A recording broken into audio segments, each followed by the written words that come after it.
Della, oh my gosh, thank you so much for 3 months. Why did I say 3? That's half of the 8. And thank you so much for 8 months at tier 3.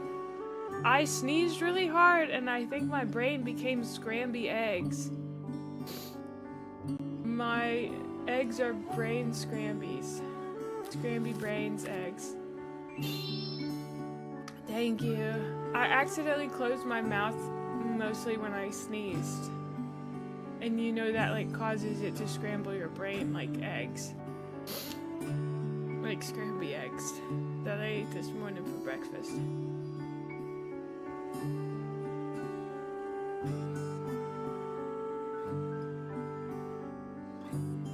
Every single sneeze inside of my body, every single sneeze is happy and well. I'm so glad that every single sneeze is happy and well. Blah. I feel like the peanut butter baby. Ah! You know what I mean? Do you guys ever just feel like the peanut butter baby? Ah! Uh-huh. Like that. Every single peanut butter in my body, every single peanut butter is happy and well. I'm still Bessie. Oh no. Why am I still Bessie? Let me make May show up. Aw, that sounds fun. Enchiladas are the wish. No, I can't be Bessie today. Bessie's only some days. You know. No, Bessie's not taking over. Okay, here's the thing. If I just didn't stream, I'd have all the time I needed to edit. But if I didn't stream, I wouldn't have anything to edit. Every single turtle inside a cantina, every single turtle is happy and well. I hope turtle explodes into a million billion pieces. Da, da, da. Did I like some of the Bessie clips since you kept missing her? I didn't look at them, dude. I'm sorry.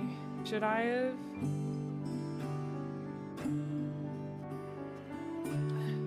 Listen, like, I don't know her all that well. She just kind of, like, lives in my closet.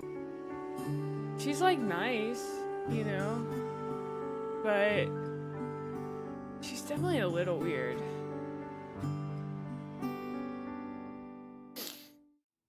She's pretty funny. That's good. I do like funny people. That is true. Let's see. Let's look at these, clips created by Dillo Bite.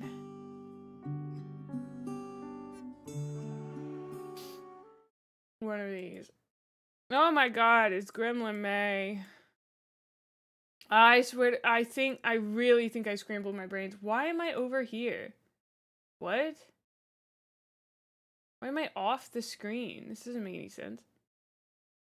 What do you, why is my VTube studio not the correct size? Don't panic. Don't panic.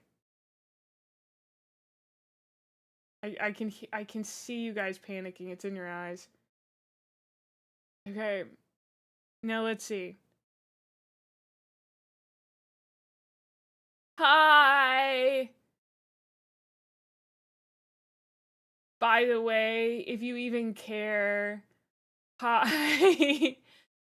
This is me. If you even care. Okay.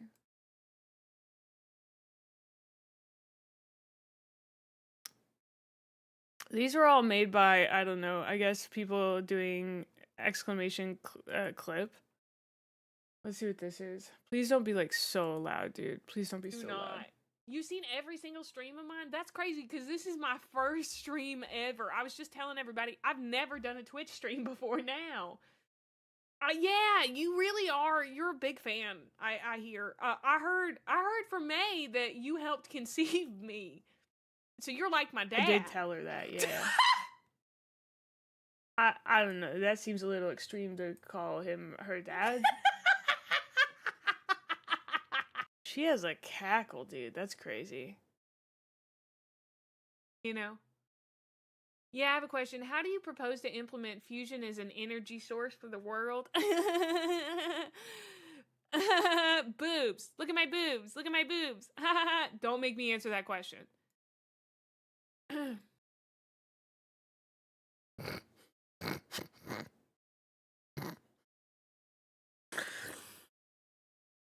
Wow. Thank you for the 145 stream streak. Yeah, I wanted to know what happened. Dilla said that he made a bunch of clips, so I didn't get much done. Thank you for the 80 stream streak goblins. Thank you, dude. I mean, it didn't even rain here, but we were open during Katrina. You know what I mean?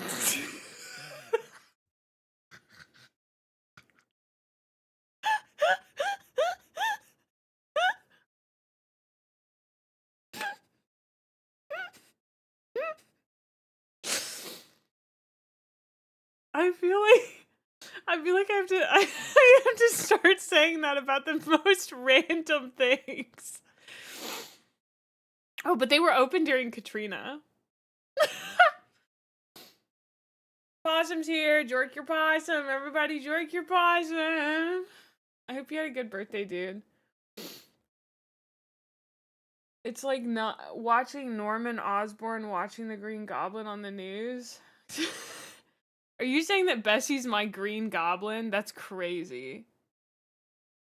Oh my god, wait. Hold on, what's the one that you guys kept sending to Possum? Is it this one? Happy birthday, Mr. Possum. Happy birthday to you. Everybody jerk your possums. Everybody jerk your possums. Okay, I'm back. Bessie's back.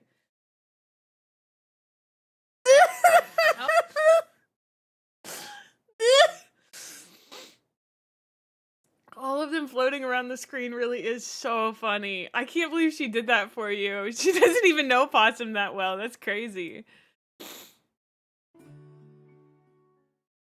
Every single sperm inside of my body, every single sperm is happy and well. So she's addicted to that song too. That's good to know. What? I guess I sing it so much. Every single egg inside of my body, every single egg is happy and well. I'm so glad every single cell inside of my body is happy and well. What a good song.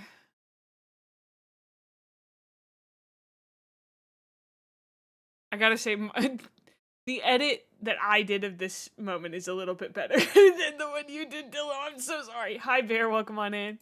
Be a good little nut for me and let Bessie take over. And then I file their taxes? Oh, that makes sense. Is this your first time doing this? That's okay.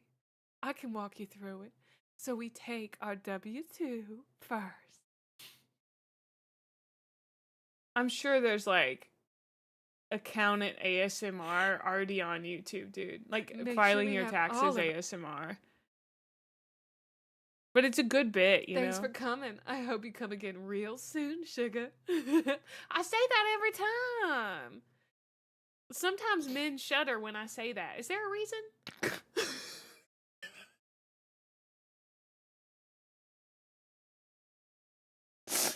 The dead I pause feel is like crazy. Sis is like with intention, Okay. but hiding it, and Bessie ain't that. That's a good point.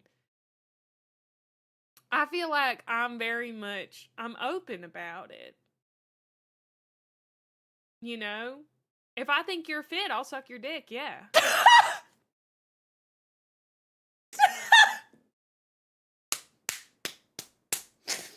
The 3 beats where you watch her brain figure out that that's the funniest thing to say in that moment is so good.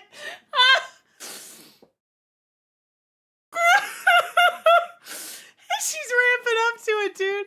She's ramping up to it.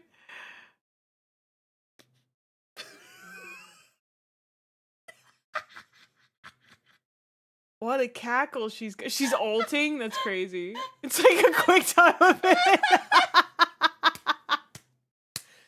I tell many people that in my Waffle House.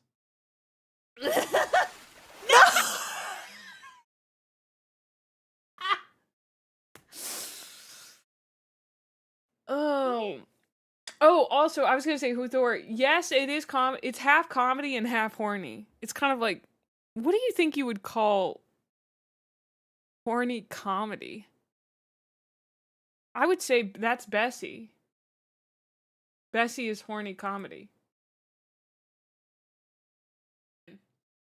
Do I keep a jar? A jar of what? I don't keep my nuts in jars or anything.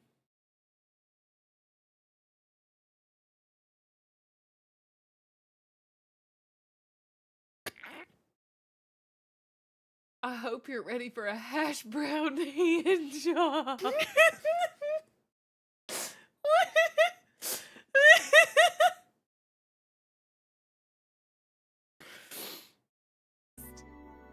I am Copernicus, the goddess of light. Oh, I'd like to Copernicus you, baby. I'm Thelema, Pornady. goddess of Comedy. shadows. I'd like to stick my tongue on you. That's what I got. That you don't have a fun pun for your name. Oh man, I'm glad I wish I could have heard If it, honestly. If a girl's mood drops too low, she may fall victim to an unfortunate accident. I do need you to understand this is the only dating sim I've ever played in which if a girl gets sad, she dies. And if that's not the greatest selling point for this... Incredible. She explained the Horus Heresy? Wow. Versatile. Alright, oh my god. Oh no, we're still in the Waffle House! Oh, then get me out of here, dude! Okay, thank god. We're out of the Waffle House.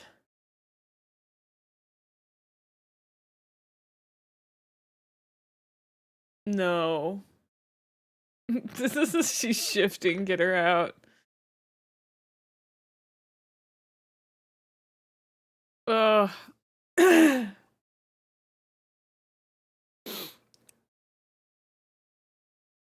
Oh. Well, Dillo said that he kept entering the back rooms yesterday. I gotta put on some music. Why do I have goth playlist for baby bats queued up on my fucking Spotify? What was she listening to yesterday? My god. Am I allowed? Okay, was she a goth girl too? Did you see her? Yeah, she's a goth girl. She's a goth girl who works at a Waffle House. That's like part of the bit. Is this just a closet in the Waffle House? If you think really hard about it, isn't the entire world just a closet inside of a Waffle House? New channel point redeem where it plays a knocking from a closet and then muffled yelling from Bessie. I'm so sorry, it would have to be stifled moans. And I don't know if I could do that on my stream, but I guess like, you know, love Bessie. What a cool gal. Just a pussy boy.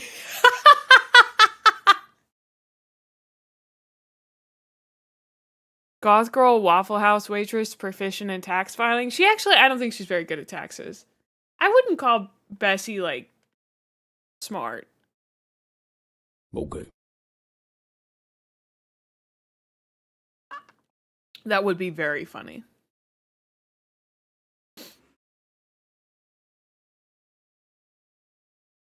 Yeah. So, I mean, you guys had a good time yesterday? You liked that? I thought that was fun. If I ever come up with any other fun characters, you know, we can do more stuff like that. I thought it was just a good time. I personally was laughing quite a bit. But,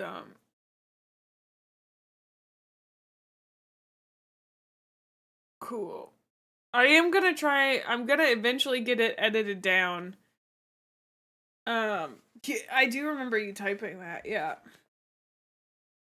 Hi, Zax! But, yeah, I had a really good time doing it. I thought it was super duper fun. Also, it's September, so, you know, insert thing about subs are cheaper than normal. I'm not really gonna do an event for it because everybody does, and oh, bye Harp. I don't like have any incentives that I can offer. Doms are more expensive? Yeah, I think so. Oh my god, my eyes. Always are. Yeah, that's a good point. But, you know, it just, you know, if it's September. A lot of people are doing their subathons during this month, which makes sense. Can't wait for Power Bottomuary. I understand the joke, it's very hard to say. I'm excited to play our game today. I'm trying to think about what I want to yap about. Hi, Phantom. I'm currently listening to a podcast about the Vietnam War. What an exciting and fun topic.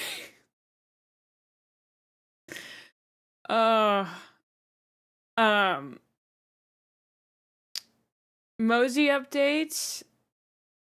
She's doing good. We went to the trainer and she was very sweet to all the dogs. The dogs were not very sweet to her.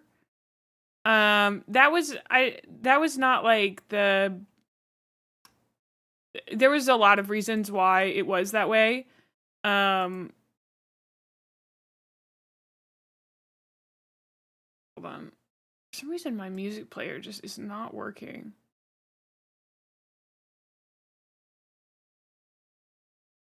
I wonder why it's broken.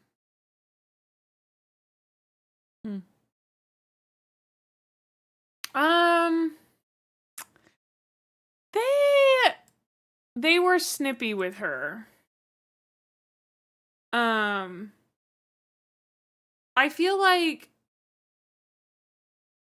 well, come on in, Shax.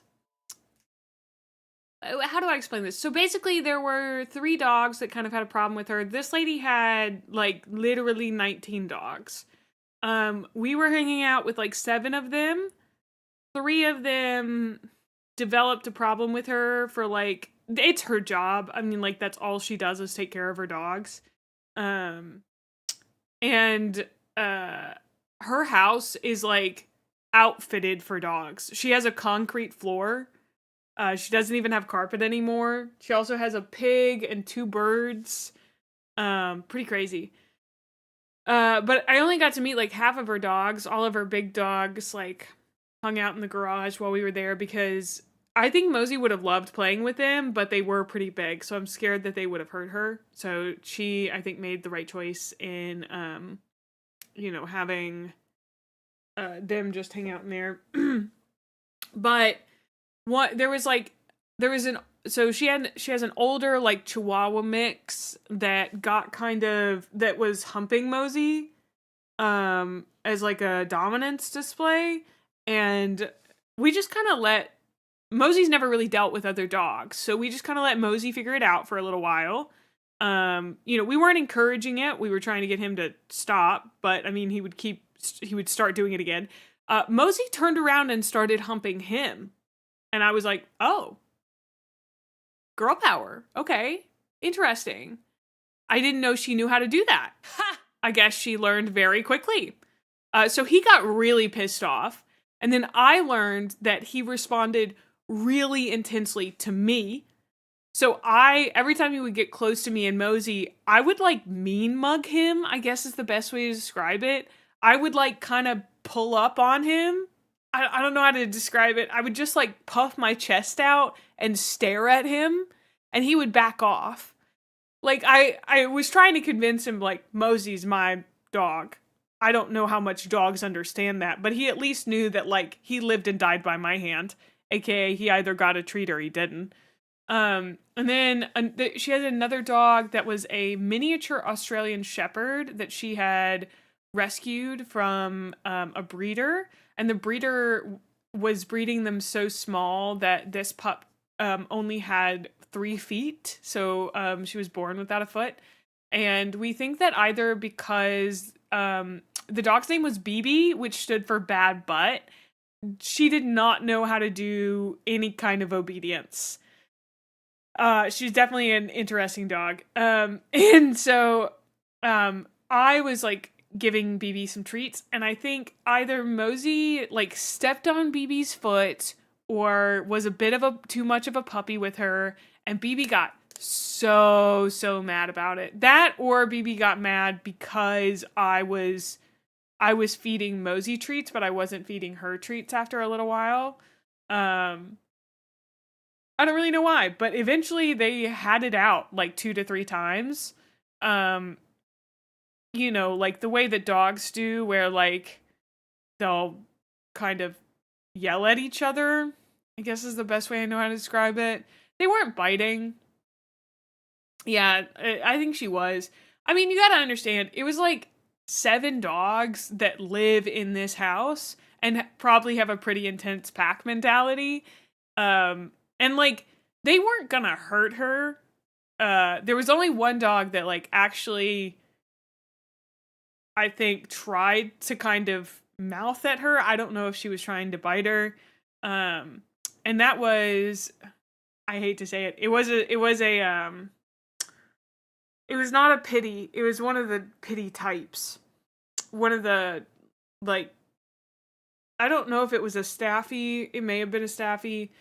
But basically, that dog, like, if I sat down, that dog wanted to be behind me and also underneath my arm. Do you know what I mean? Like, true Velcro dog. That dog didn't like that Mosey would come and hang out with me. And so, like, one time Mosey came over and that dog, like, went after her. But I don't know. It was good because she got to go and run around outside with other dogs, but none of the other dogs really wanted to, like, wrestle, you know? Like, I kind of wanted to be an environment where, like, Mosey was, like, gonna wrestle, and she was going to, do dog stuff, but it took until, like, the very end of her time there. She did get one dog, a dog named Raven, who was some sort of shepherd, but not like Australian, not like a German shepherd, like one of those really, really short-haired shepherds. Like, she looked like a Malinois, but with a different coat. Yeah, I mean, it's good to socialize her, I think. She loves other dogs. She really just wants to play. But yes, there was, that dog Raven. She was really sweet. She'd been trained, but she'd been trained in French. So, the trainer was working to retrain her in English. And And whoever trained her, I think they used a lot of corrections because the way she looked at me when I was getting her to sit and stuff was like, either I'm going to get a treat or I'm going to get hurt. She wasn't necessarily afraid, but it was like anticipation, not in the way that like Mosey is. Mosey will look at you because she knows she's either going to get a treat or nothing. Yeah, very timid. Yeah, I mean, I definitely will take her back over there. I think like once the dogs get comfortable with her and once it's less hot, because you got to understand, she can't go outside for more than like 10 minutes if it's heavy physical activity. Even then, that's pushing it. Thank you so much for the 20 stream streak, Ace. Thank you. Because like it's so hot out right now, so I can't really take her out for super long. Because right now we're doing a little bit of like off-leash training. Yeah. In my backyard. Because my backyard has like, it's not flat. So, basically I let her off leash and we chase the ball. And that's all we do in the backyard is she gets off leash, she chases the ball, and she doesn't like wander on her own. So that's been really good doing that singular activity, but she'll get so hot and it takes her a while to like get back down to regular temperature. So I have to like walk her before that, and then she can only do that for like maybe 5 minutes, and then she has to come back inside, she has to get water. And the way Mosey is, I think she'd give herself heat stroke before she stopped playing, dude. I really do. I think she would like absolutely give herself heat stroke. I know that sounds so bad. I know. I'm sorry I'm laughing, but like as somebody who is autistic and can't regulate their body temperature super well, like I totally understand it. Cuz she's just so excited about playing, right? Like ball is life, dude. Ball is life. So she also like now that she's off leash in the backyard, because basically I'm working on her getting used to being in the backyard with our cat Tonks, while she's off leash, because when I have 2 big purchases I want to make for her that are going to cost like a lot of money, and that is a wireless fence. Those are about $200, and then I have to get her heartworm medication, which you can only buy at 6 months at a time, which is kind of crazy. But yeah, so I have to do that come next, on the 15th. So, or whenever I get paid next month. But that wireless fence, I'm really hoping it'll be good for her, because I think if we can find the right spot for it, she'll be able to get a lot of our yard, because it's up to half an acre.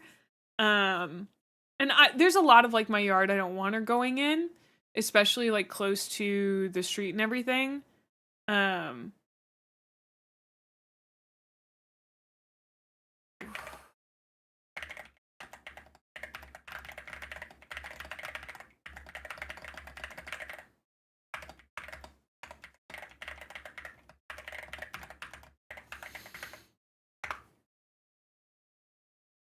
Sorry. But yes. Well, okay, I think I'm overworking her, okay? I really do, and I don't know how to fix it. Because she gets so excited, but, so I take her on her walk every morning, right? When she gets back, she gets the zoomies real bad. She gets really intense, and then she goes in her crate. Well, okay, she gets in, she gets her zoomies. I let her zoomie like once, and then I'm done.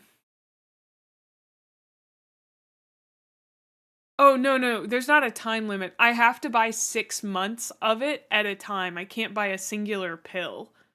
Does that make sense? Like, I can't buy 1 month of her heartworm medication. I have to buy, like, 6 months of her heartworm medication, which is, like, $200. I'd prefer if I could just buy, like, you know, at least for a month or two, a singular one. Maybe I can get one at my vet. But yeah, you're right. But yes. Well, she'll be like, yeah. Now I'm ready to go. Now I'm ready to fucking go. But the thing is, like, I can tell it's like a frantic zoomies. Does that make sense? It is like she's very overstimulated. She also has been experiencing what many people call the witching hour for puppies. Have you guys heard of the witching hour? I've been calling them evil zoomies.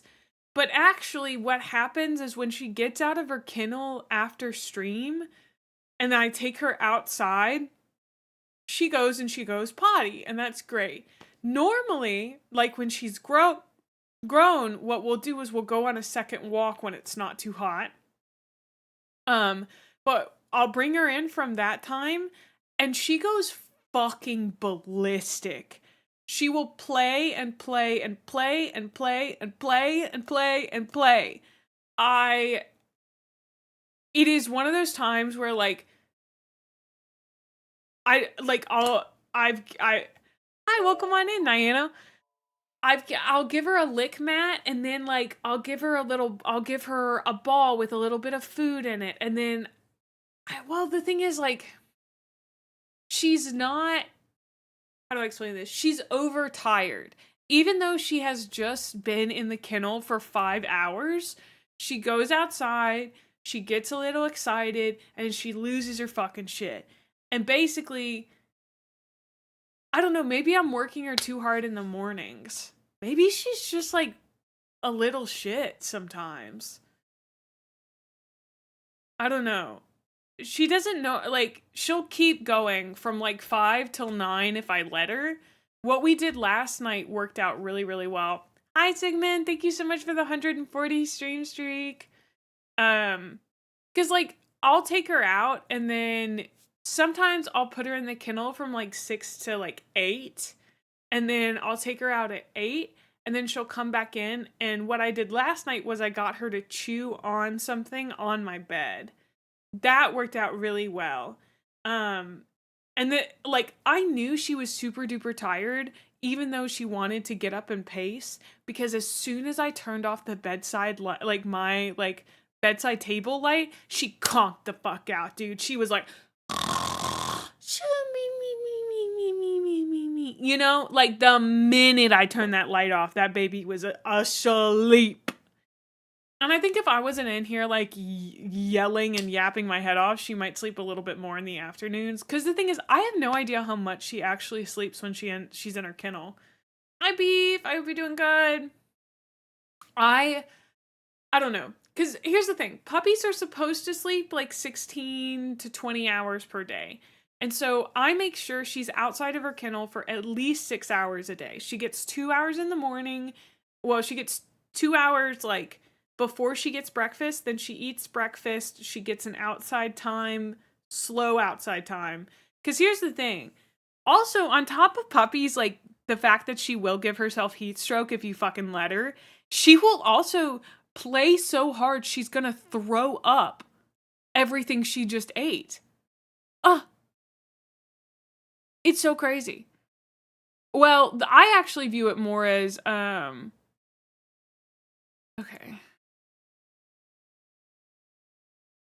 Hold on one second.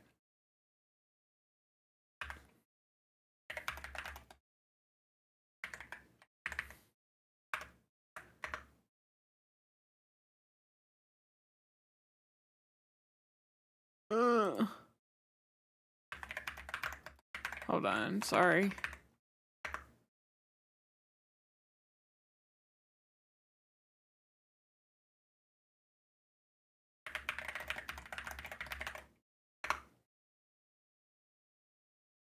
Okay, I don't know, I'm worried.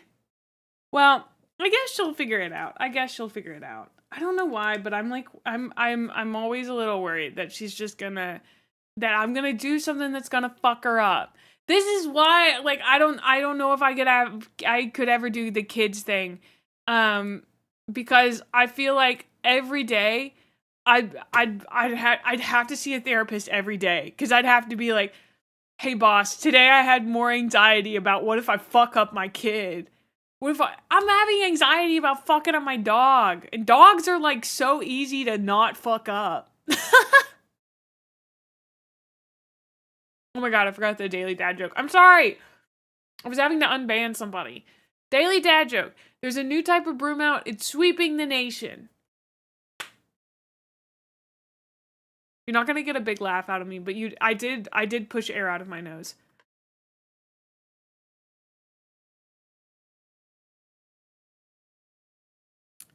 But anyway.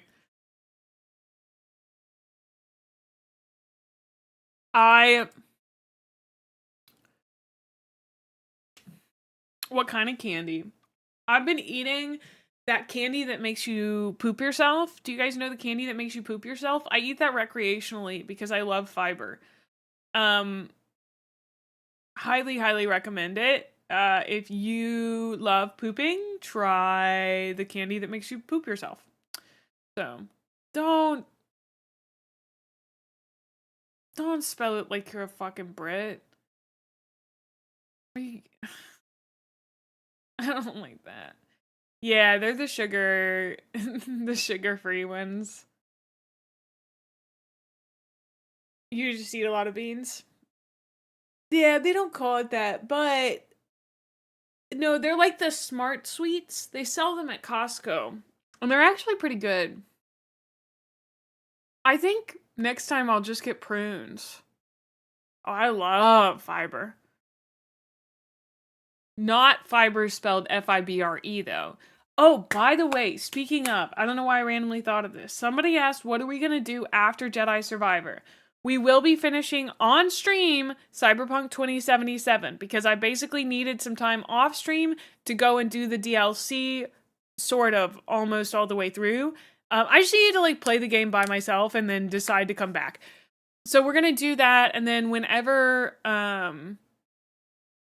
we like get to the very end, I'll probably be like, hey Sig, can you tell me when what quest is the last quest, or like, you know, when we have about 4 hours left, and then I will do my cosplay. We'll do an like a face cam game. I know that sounds crazy, but we'll do my cosplay and everything. So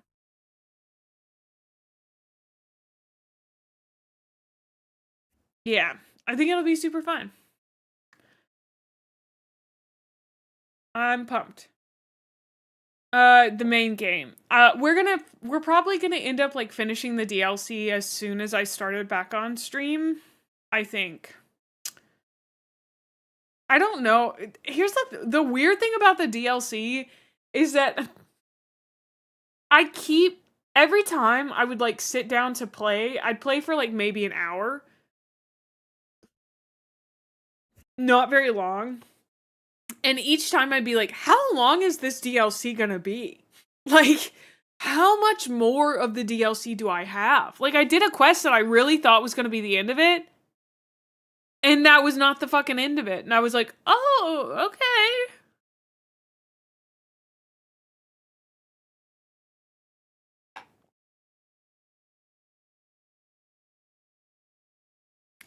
Also, I think last time I was playing it, there was a big revelation and I was like, oh, okay, cool. I can't tell you how many fucking big revelations in games I've ruined because I took too big of a break from the game, or like I burnt out and like, or lost my interest in it before they got to the really big revelation, or by the time that, like, literally when we hit it is like right when I'm like, nah, I'm not sure how I'm feeling about this game anymore. You know, and then I just get walloped with something big and I'm like, ugh! You know? What was the quest that I did last? No idea. I genuinely have no idea. I remember...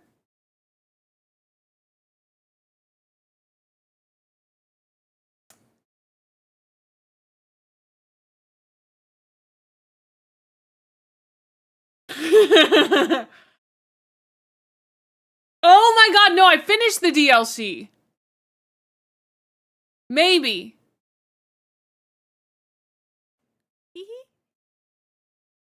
I had to redo a part of it.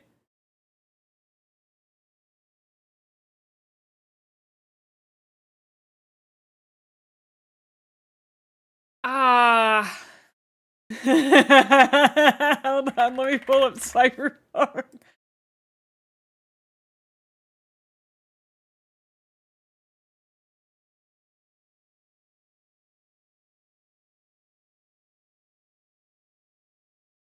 Okay.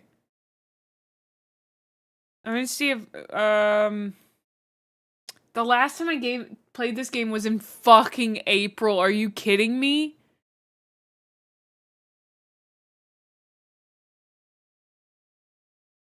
That's insane. Ha!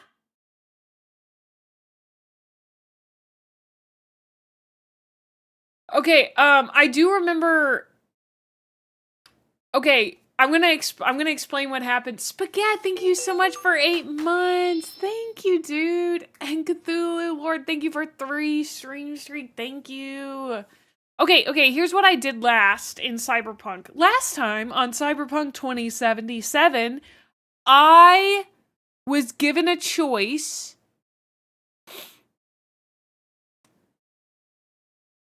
And I made one choice and I went, what the fuck? And so I went back and I made the other choice. And I still kind of went, what the fuck? I didn't like either of the choices I was presented. And then the story kind of wrapped up a little bit and I was like, oh, so like everybody kind of sucks here. So that was basically my experience with Cyberpunk 2077. Thank you so much for coming to my TED Talk. I don't know. I think like the game wanted me to feel more strongly about the characters and I kind of was like, oh. I don't want to like say it out loud to give a spoiler. We'll talk about it when we actually play it so that more folks, know that I'm playing, so that folks who are tuned in, in case somebody doesn't want a spoiler, because I know some people have, are against spoilers on that. I'm gonna boot it up and just see where I am in the game, like what my quest is.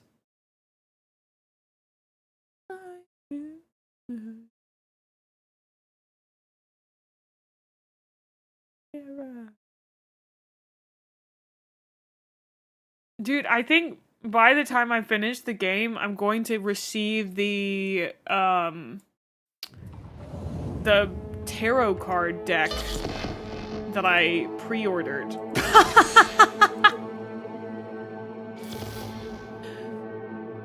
How is Jedi Survivor? I'm not done with it yet. It's a really good game. Highly recommend it. Especially if you liked Fallen Order.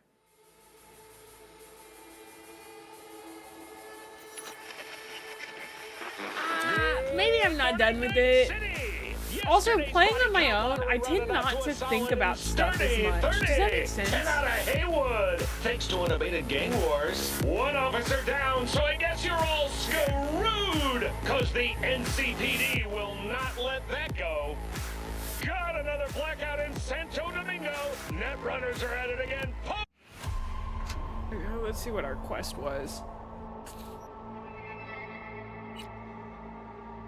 Black Steel in the Hour of Chaos.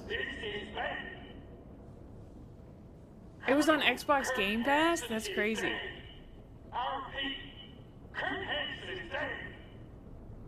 When did he die? Wait!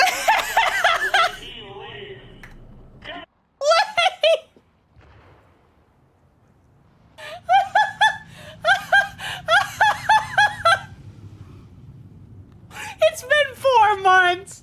It's been 4 months!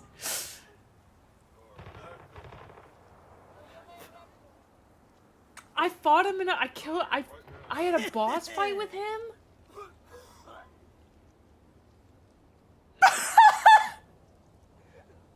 No, I didn't. No, I didn't. Hold on.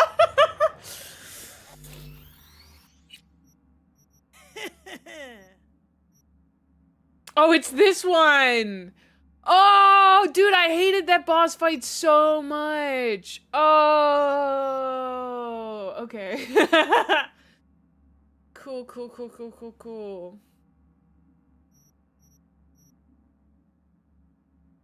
Yeah, this was the thing. I felt really weird about this section. I don't even remember what choice I made at this point. I just remember I was given 2 choices, and the whole time I was thinking about it. I'm so sorry if you haven't finished this DLC. I'm going to talk about it now. The whole time I was thinking about it, I was like, I'm uncomfortable with both of these choices. Who the fuck is Solomon?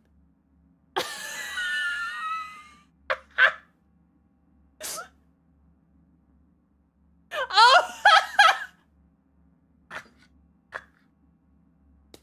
I promise I played this game. I have literal proof I played this game, dude. Thank you, Idris Elba. Elba. I have video evidence that I played this. Last month? 7/9/26. What do you mean I haven't opened the game since April? You're fucking lying to me. I said I hadn't opened the game since April. How is that saved? Oh, wait, I got my last achievement in April. Okay, so I guess I played this like 2 months ago.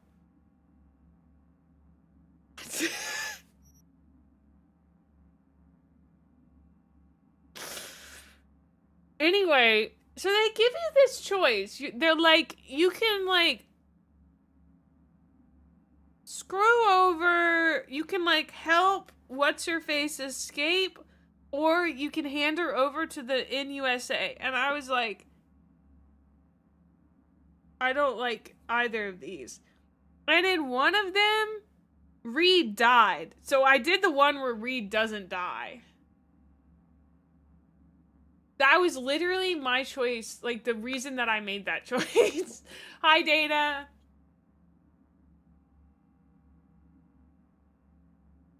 Okay, so I did finish the DLC. Cool. Yeah, I mean, like, this is the choice point.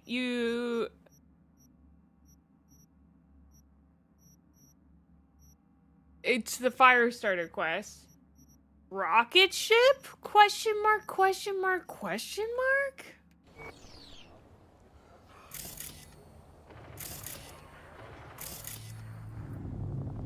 How do you play this game?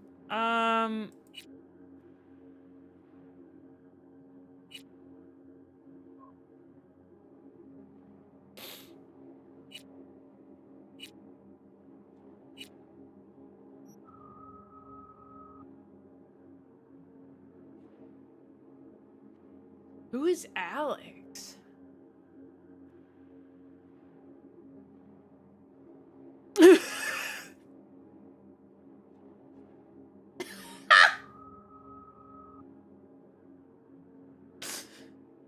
fuck is Alex?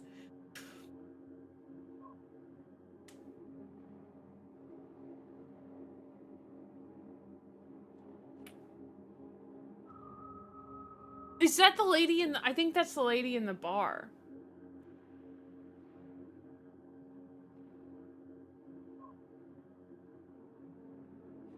I don't remember. That's bar lady? Okay. When did she die?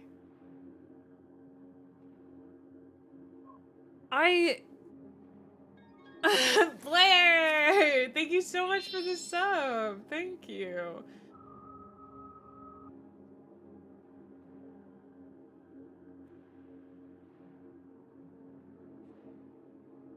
You're only YouTube regular after losing a P and maybe... Oh my god. Incredible reminder, I don't have my fucking YouTube chat up.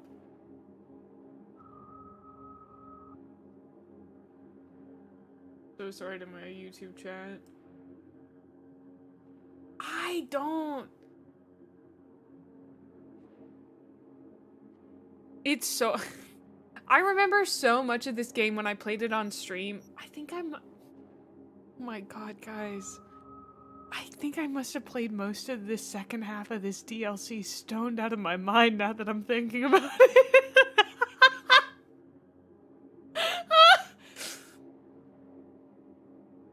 I think I kept popping a gummy before I started it every time. Cause I'd pop the gummy and I'd be like, oh, I should like do something, you know, I should like, and then I'd play for like an hour and I'd be like, I'm kind of bored of this. And now I don't remember any of it. I feel like I need to go redo half the DLC because I don't remember anything.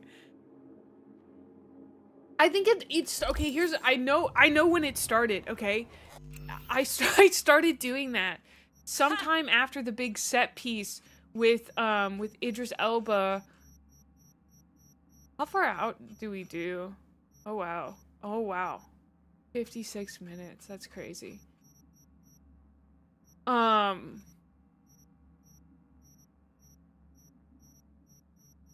Get back up there. Oh my god, Hype Train.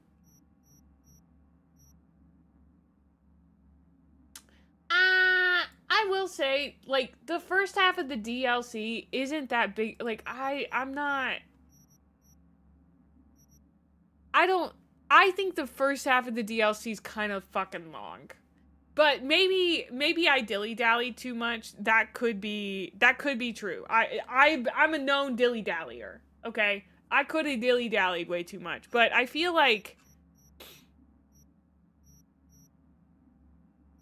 when did I start the DLC? How many hours should it take?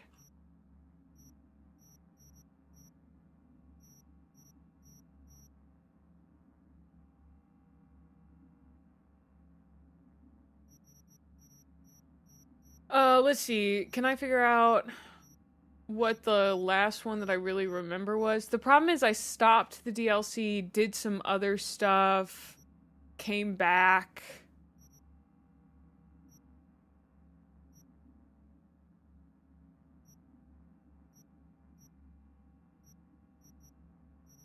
What's the one where you go to Hanson? Whatever the one that you go to Hanson's house.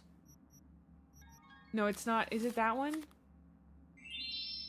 Oh, Blair, thank you so much for the gifted sub. That's so sweet of you. Dog Eat Dog is the first quest? Really?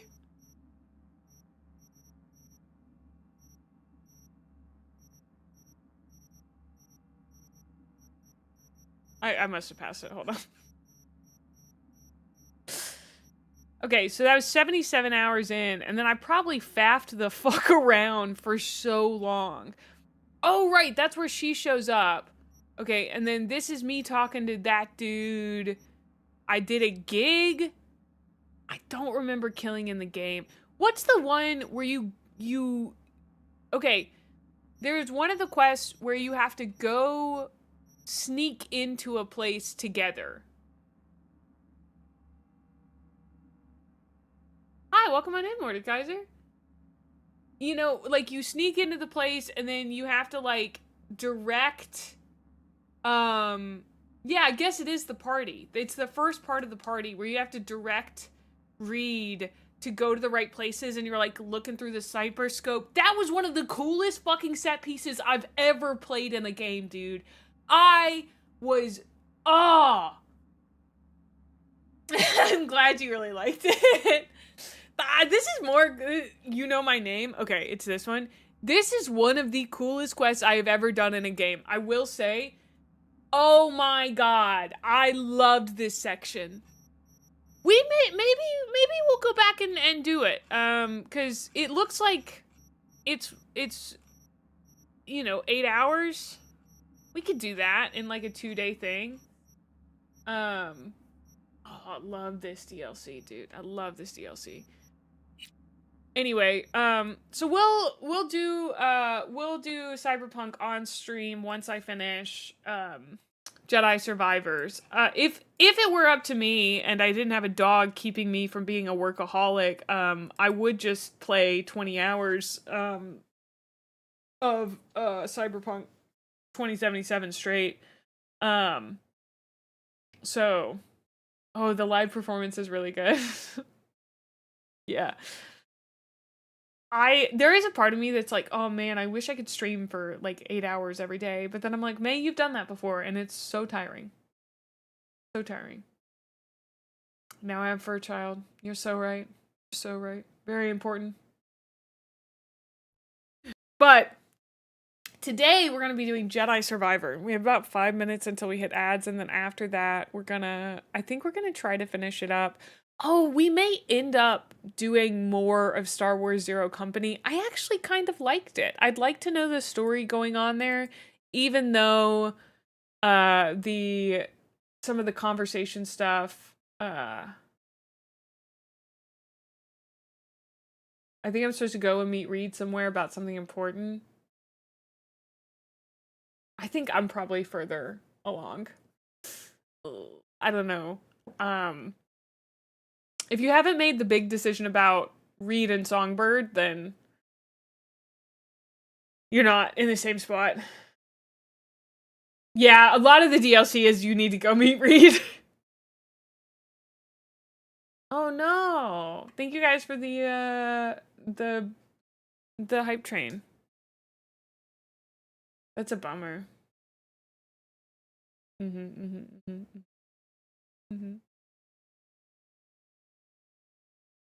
But yeah. I do like the I think because I played it so broken up, if I played it over the course of, say, 2 days, then I could definitely... I think I could connect with it a little bit better. As I played it, the main thing that stuck with me is how much I loved the actual gameplay and set pieces. I did really enjoy that.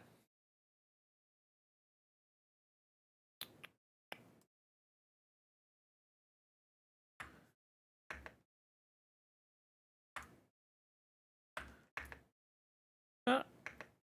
Yeah, there we go. Oh. Oh. Oh, there we go. Yeah, well, that's what I think. It's not just like, I don't mean to be like, oh, well, everyone's terrible and therefore it's not worth like figuring out what makes everyone terrible, or like, you know, what's happening in this, yada yada. It's more like, I'm a huge fan of choices where there's like an actual good choice and not like, oh, every choice sucks. I think like, I understand the world doesn't happen that way, but it is so not a thing in video games for that to be a choice anymore, and it like makes me sad. There's never a choice that's like, hey, this is the choice where everything works out. Like, it wouldn't hurt them to occasionally put a choice like that. Do you know what I mean? Like, we could have a choice like that every once in a while as a treat, couldn't we? Could we?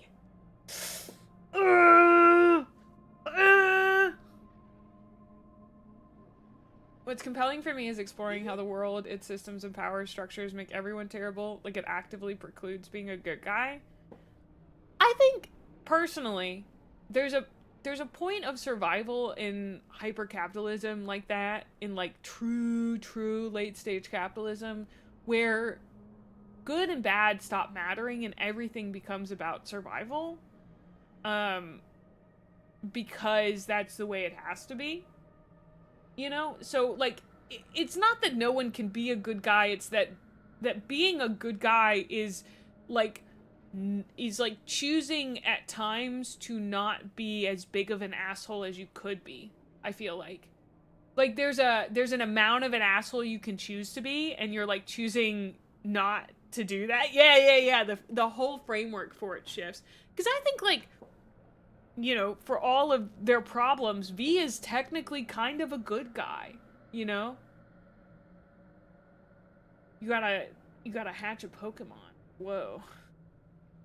you gotta watch. I hope you enjoy your time watching. We are about to hit an ad, which means I am gonna go to the bathroom. But then you're gonna get to watch me thirst over a Jedi for a while. I also, God help me. Oh, I just remembered what was happening in this game. Oh, fucking Bode. When I get my hands around Bode's little throat. Oh, buddy. Oh my God. I hate that guy. I hate that guy so much. He is just about as good as it gets in the world of Cyberpunk. I will say River. I hate to say, like, a cop is the best character in the game. River truly seems like the best person in Cyberpunk. And that's gotta say so much about the world. Ah, hi, Axel. Poor baby cow's having a hard time. He is. And I will smite down every single one of his enemies. Oh, no, he's an awful cop. Absolutely so bad at his job. But that's one of the reasons he's a good person. You know? Also, I don't think I've noticed, like, any cops being good at their job either. I don't even know what constitutes being a good cop. Because there's that side quest that you do with those two cops who end up getting stuck trying to dig drugs out of a guy's stomach. I don't know. I remember rolling up and they were covered in viscera. Yeah, those guys sucked so much. Alright, I'm gonna run to the restroom and then we'll get started on Jedi Survivor. See you guys in 3 minutes.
Guess what? I ate your fish. I ate him. I ate him up. Why I ought to eat him. Yeah. I'm back and I'm eating fish.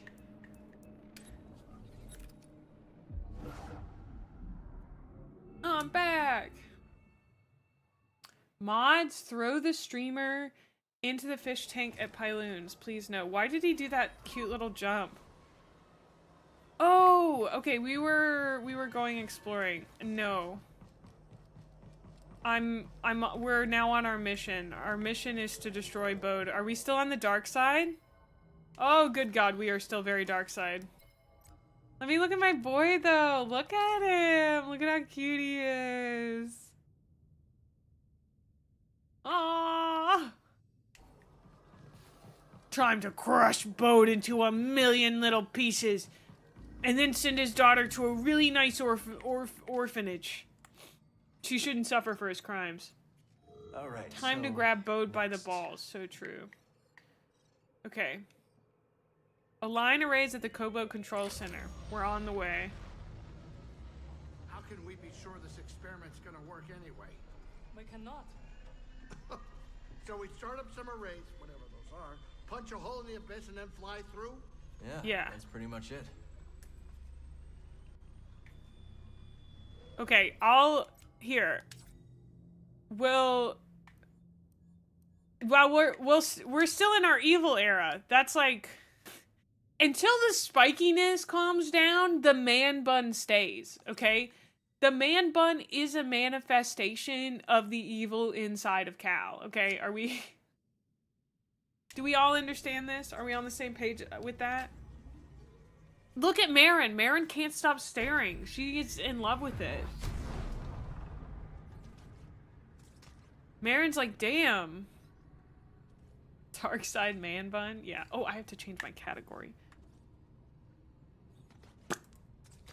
Jedi survivor.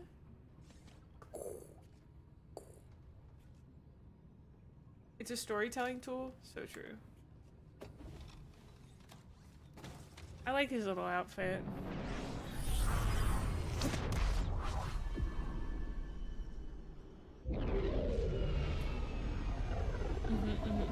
Man bun doesn't always equal evil. In this case, it means that he's flirting with evil. When he should be flirting with me. But instead, he flirts with evil. And that's okay. Because did you see what he can do with his evil? Damn.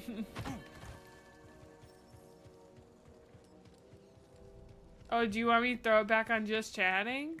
Really? I didn't know that was a requirement. That's pretty crazy. How your evil is showing? True. Midichlorians are stored in the man bun is crazy. Okay, I have 2 skill points. Let's check out Force. I wish he'd do me in with his evil. Wow. I don't ever use this, but...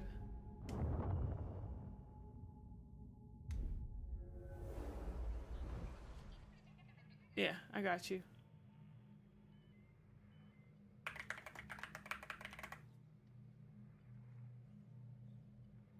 It should be good now.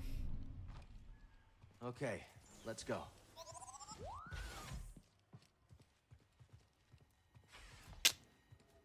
Well, I also got one of my Pokemon badges yesterday, and that was very fun. Can I not go up here? Thank you.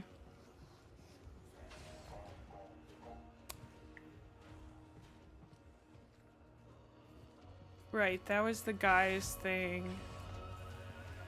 Welcome, welcome. Make yourself at home.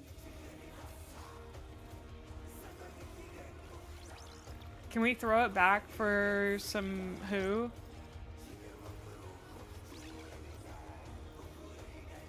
If the force demands balance, does that mean for every day he mans buns, he must also hair down?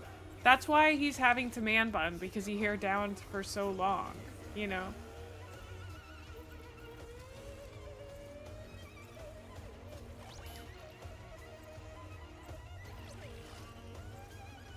Incredible.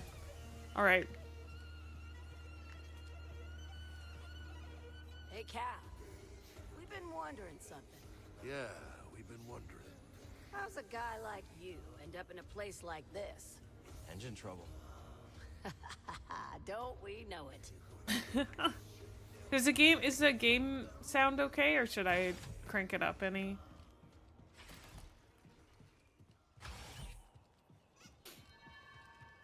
Okay. So where am I going?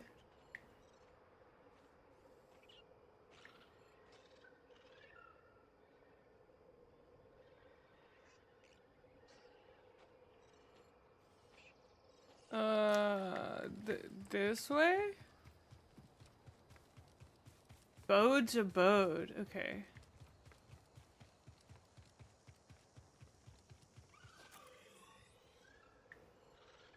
It was somewhere down there. Maybe I've been there before? I also have to, like, remember how to play this game. I think I just press X a bunch.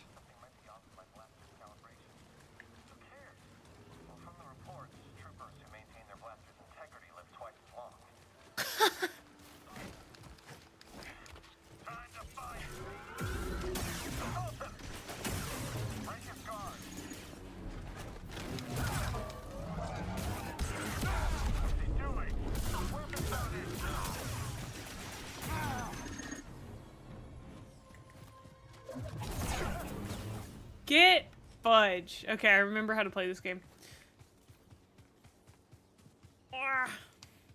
Whoa. When he has the sabers out, he runs kind of goofy, I'm not gonna lie. Lot of them chatter on the comms, kid. How you doing? Just reached the control center. I'll let you know if I run into any trouble. Welcome. I am Centauri Cree, the director of this experimental facility.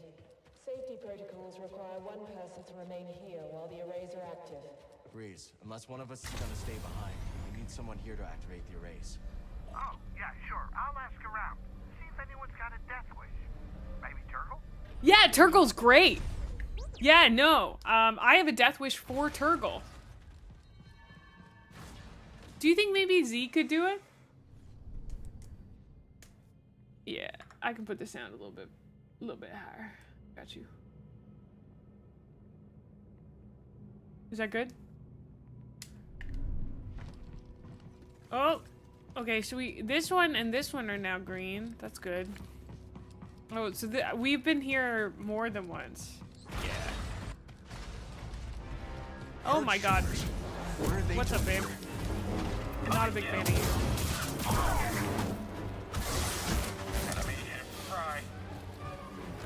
Oh, thanks.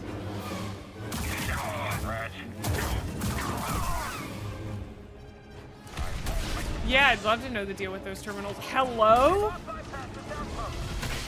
Wait. Oh, there we go. That's the evil activation force. We have to activate the evil. Activate the evil. Yeah, I know, babe. Come here. Thank you. Come here. Hello?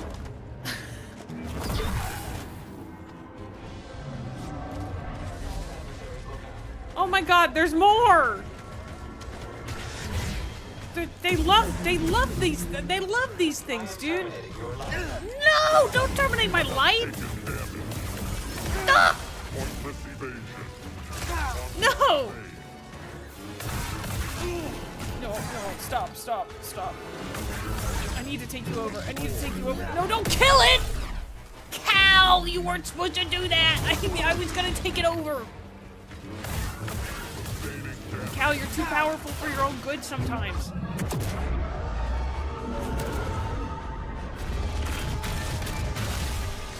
Thank you. Okay, great.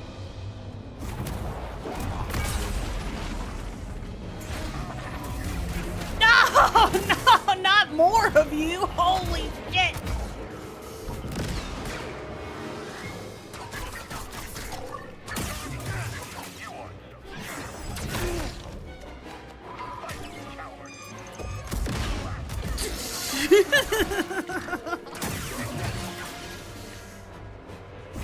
God, there's so many of them.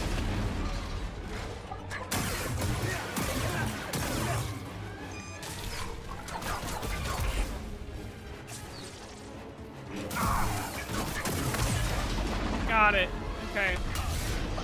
Okay, these guys are literally appearing out of nowhere. This is too much, I'm telling you.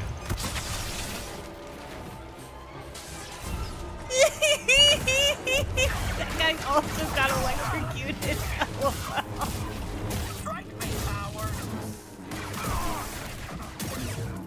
Guy actively getting struck. Strike me, coward. Punch me harder. Oh, come on. Is that all you've got? Is that what you call it? A monster closet? Come here, babe. Come here, babe.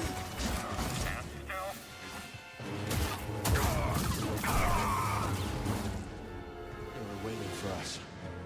Maybe Bode told them we were coming. Fucking Bode! I hate that guy so much. Technical design term. Bode! All the arrays are online. Now we just have to activate them. Kree must have locked down the facility when they evacuated. That's not gonna stop us. Our purpose is to study the abyss and what we call Kobo matter. Using wave technology, we've had some success in dispelling Kobo matter, allowing us to probe deeper into the abyss. What awaits us within the Oh! Oh, the lasers we've been shooting on the planet. You get an unlock. Oh, is it a cool unlock or like... Hi, Glitch. Thank you for the 5 stream streak.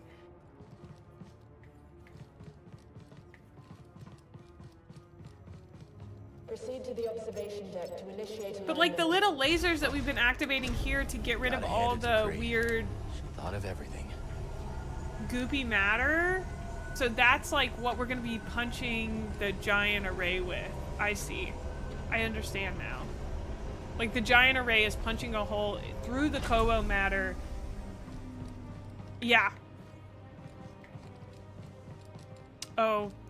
Do you remember, okay, so do you remember the puzzle that we did that was like, I guess kinda down there? Can I not leave? I guess I still need to activate it. Where I had to basically shoot these, so I had to shoot this laser through all this like blue, yeah, the greebles, the little... Z! See, you made it. Grease informed me that's of your nice. assistance, so here I am. It's a long trip. Couldn't have been easy. I might be 200 years old, but I'm as spry as a Padawan. Amazing. Oh, Cal, this is simply amazing. Can you start the arrays when we're in position? Oh, I stand ready for your order. It would be my honor to see Master Kree's dream alive once more. Yeah. We're your master.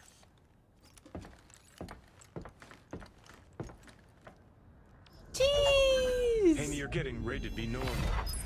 Hi! Hello, Raiders! Hi, hi, hi! How are you guys doing? Welcome on in! If you don't know me, my name is Gremlin Mae. I'm a variety VTuber, and I do whatever makes my ADHD go brr. And today, that is playing Jedi Survivors. We are finishing it up today, maybe, hopefully. Oh, it looks like you're getting nibbled on. I hope you had a great stream, Cheese, playing Blood Bowl 3. If you need to raid and run, totally understand. Same for you, Raiders, but we'd love to have you stick around. Did you have a good time playing Blood Bowl? Time to head back to the Blood Mantis, Bowl? buddy. Blood Bowl? Go through the Blood abyss. Bowl? I'm not thrilled Blood about Bowl. it either. It's the only way we're getting to Tanalorr. Aw. Right now, we're nearing the end of Jedi Survivor. Honestly, such a good game. My, like, ranking of games definitely changing. Like, nostalgia-wise, you've created the worst team and have lost every game for this league. Oh no, I'm so sorry to hear that. I feel like these two games have definitely snuck their way into, like, definitely my top 10 games of all time. Maybe even top 5 in, like, my, you know, serious gaming life. It's up there with Cyberpunk for me. And I mean, I haven't finished Cyberpunk, but...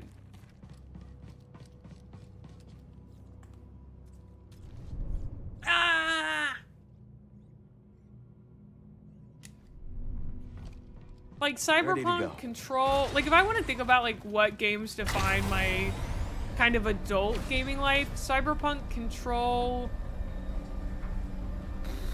The gameplay for Borderlands 3, but not the story.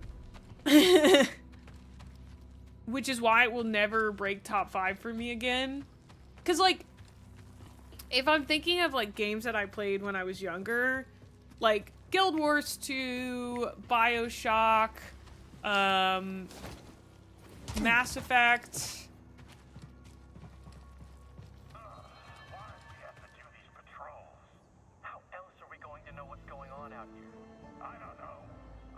Borderlands 2. Those games are like very formative for me. Where am I going, by the way? Oh, I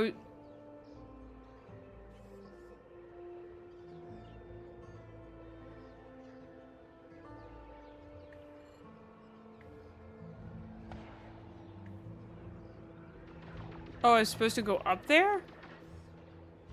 Back to the ship. Map is drunk. Okay, well, there is a thing up here.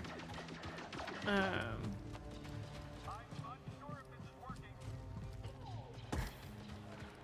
need to, like, do an actual ranking of games that I've played.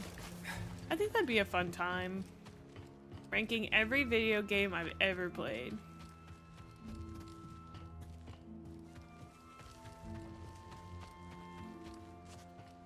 Although I will say... That's so hard because... How the fuck are you supposed to get up there? I guess you have to go from the top. Hi, windmills! I feel like games are, like, good for different moods. It's, like, really hard to say, like, this is the best game of all time. Do people go through a tier list phase? I feel like Croc started with that.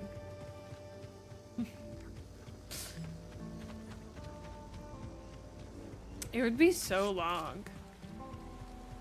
Well, I think the hardest part is figuring out which video games I have played. So there's actually a lead-up video to the video called Mae trying to come up with every video game she's ever played. And then you hit them with the Mae putting every video game she's ever played into a tier list. I guess and finished is probably also important. Because, like, there's also, like, I do have this thing where, like, I think, like, I really think BioShock's always going to be in one of my top games, but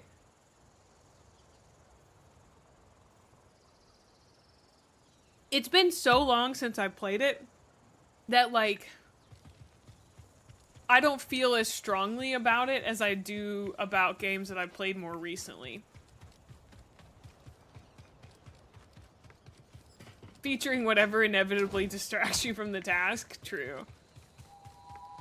Because, like, I feel very strongly about Cyberpunk right now, but I also feel extremely strongly about Horizon Zero Dawn, you know? You also change as a person, yeah.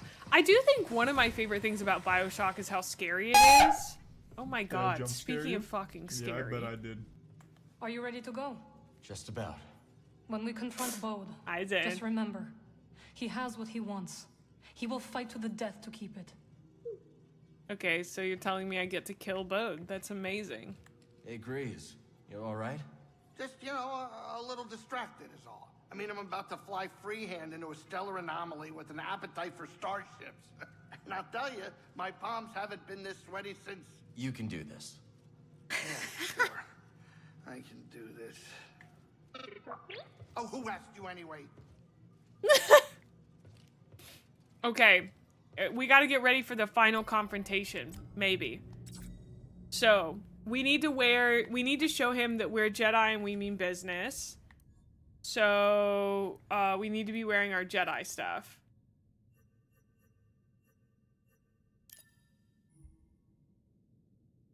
Training shirt. Yes.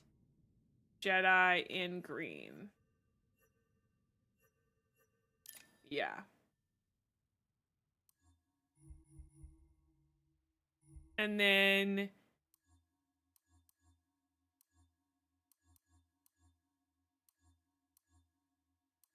I think we put the hair down.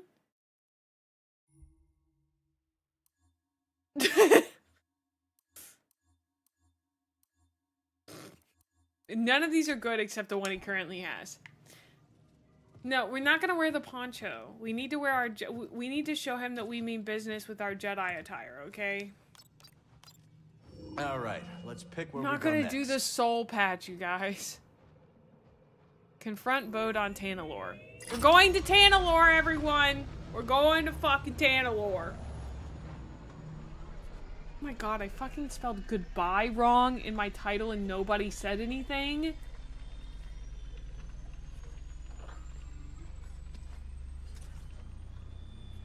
You wore the pink poncho for the whole game after unlocking it? I mean, I did that in the first one. I wanted a different one. You assume I read the title. I kind of assume everyone does. I read everyone's titles. But also, I'm looking to see what other people do so I can, you know, make my own version of it. You literally just got here. Bumpy ride. I work so hard on my on my title, and you guys don't even. You read the schedule. Is it time? We're heading to the abyss now. Fire up the arrays. I'll be monitoring your progress from here. May the Force be with you all. And you, Z. And also with you. God, they're so Catholic. Oh. I don't know. I read the title and that's how I find out what someone's doing that day. But I guess that's why some VTubers make their title like, oh my god, I'm busting 17 nuts today. You know. Dagan Gera was the only person to live through what we're about to do. At least we will die together. Hey, great pep talk, kids. Hopefully they can fit that on my tombstone. Look.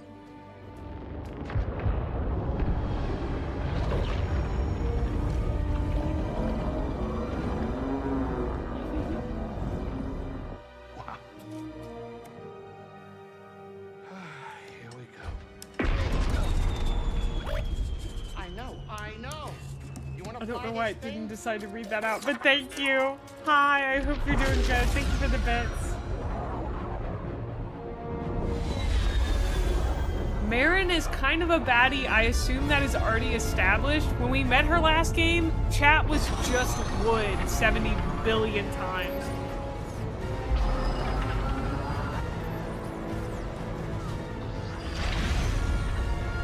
That was really cool, Cheese. It's beautiful. Oh, yeah.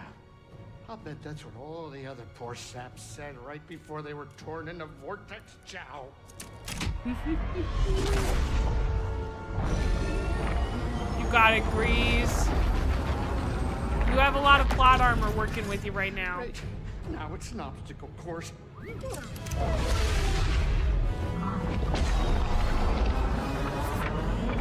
I don't know if this is an insult to Marin or a compliment to Dagan Gera, but Marin kind of looks like Dagan Gera from the back. Too fast? But you are faster. Greasy Stop money, calling. baby. And start flying. I'm rerouting power from deflectors to the engines. What are you, crazy? You're trading safety for speed. Exactly. We're all in on you, buddy. You're right. It's my ship, ain't it? Yeah. Crazy does it, baby. Crazy does it, baby! Let's go. It's my ship, isn't it? That's what I tell myself before stream every time. It's my stream, isn't it? Hey, wait a minute. Is it me, or is this tunnel getting a tad cozy? It's not just you.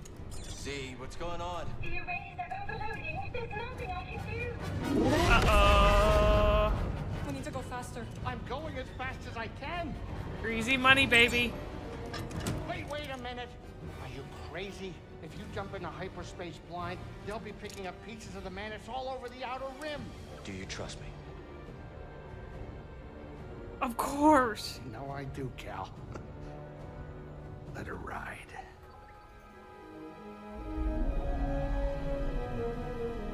What is he doing? Now.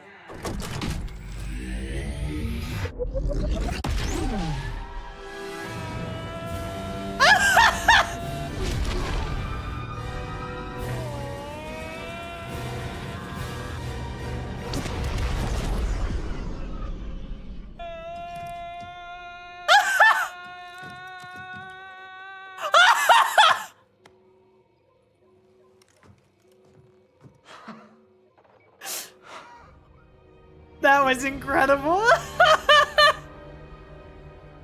You did it, you three-armed son of a gun dart. Well, at least none of us lost our cool. Wow. At least you didn't panic. I hope it's worth it. Okay, so he's gonna be the only one on Tanalorr. So all we have to do is track down Bode and then slice his head off and then, like, adopt his daughter. Except...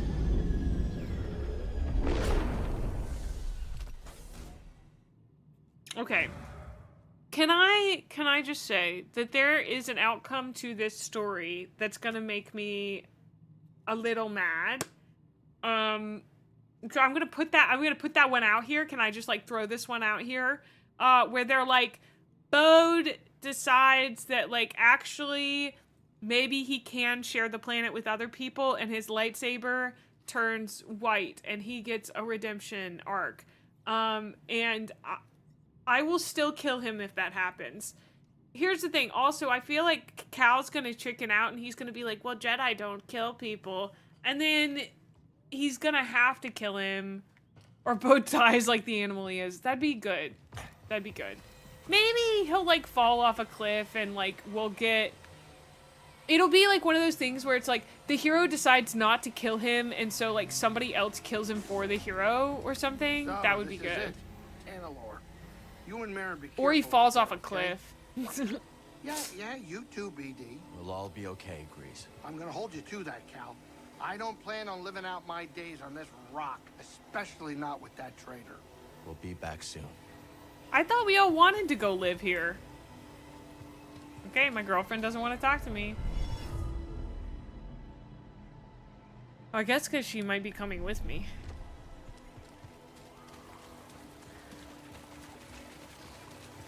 Bode did kind of ruin it. God, it looks beautiful, though. So this is Tanalorr. Not what you were expecting? I don't know what I was expecting. So much has changed since I first heard its name. Like, why does it literally sparkle? It makes me think and Centauri Kree planned their future here. And look where it got them. It really makes me think that this is like some sort of sovereign shit. Because this planet, I guess maybe the idea of freedom is what is so infectious. And this planet isn't actually as infectious, isn't actually infecting people with the want to live there. You know how shitty of a person you have to be to ruin a planet for people? True. Look at how beautiful this place is. Why does he want it all to himself? God, what an awful, awful man. What was I supposed to do? What was it? Yeah, the camera was against me. Bode will not let this end peacefully.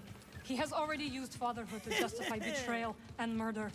Now we have him cornered, with nowhere else to run. He will kill or be killed. Well, Marin, I don't think Jedi like killing. Say something! You're right. But what about Kata? He's not much younger than we were when our families were taken from us. Oh, but he's not a good dad. You and I will carry that loss for the rest of our lives. But Kata still has a chance. A chance at what? Very well. We will give Bode the choice to stand down.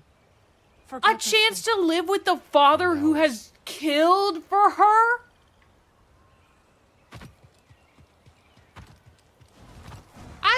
I don't blame him for wanting to get away from it, but what is so crazy to me about it is that we were like, hey, Bode, by the way, we found this cool planet that people want to go live on. Would you like to come live on it with us, with, like, your daughter and be safe? And he was like, oh, yeah, but fuck you guys. Like, we literally offered for him to come live there with us. Aww.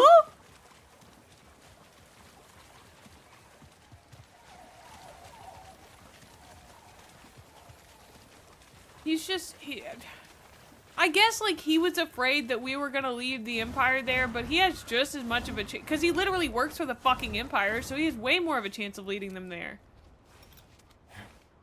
It's a planet, bro. It's fucking massive. So true. It's not like we were gonna start, like, a trade route there. Seer once said, a warning. Every Jedi faces the dark side. I feel so much hatred towards Bode. Seer won her battle with the dark side. You will too.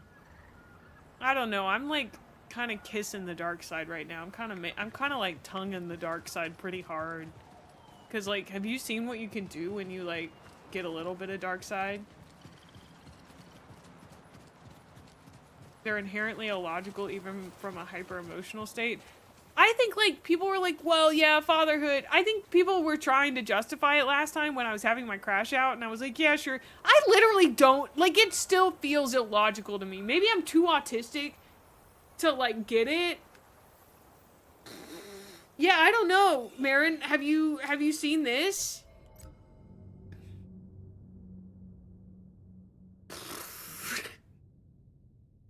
I think I'm winning, dude. I think I'm winning the fight with the dark side. I think it looks a little less red than it did last time. I think there are more spikes. I'm just saying, lady, the rocks in my mind palace are awfully spiky. I just like... Okay. He is deeply scared of the Empire to the point of being willing to do anything to keep his daughter safe from them. But doing anything to keep his daughter safe from them is like not fucking working for the Empire. Okay.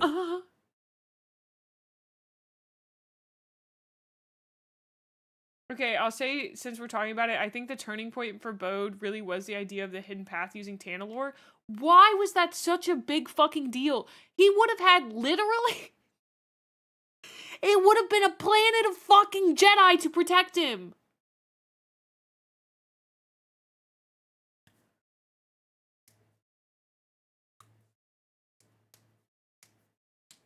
I'm sincerely of the mind that if Bode just talked to the crew and was like, hey, this is everything, can we rescue my daughter? We'd all be chill.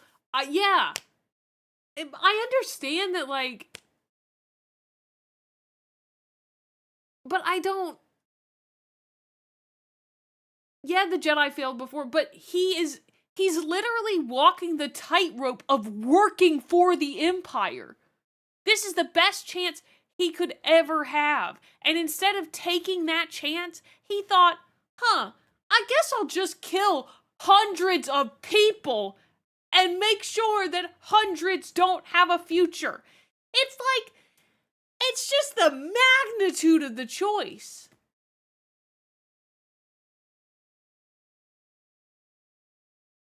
But that's the thing, they can't be out there yesterday blowing everything up.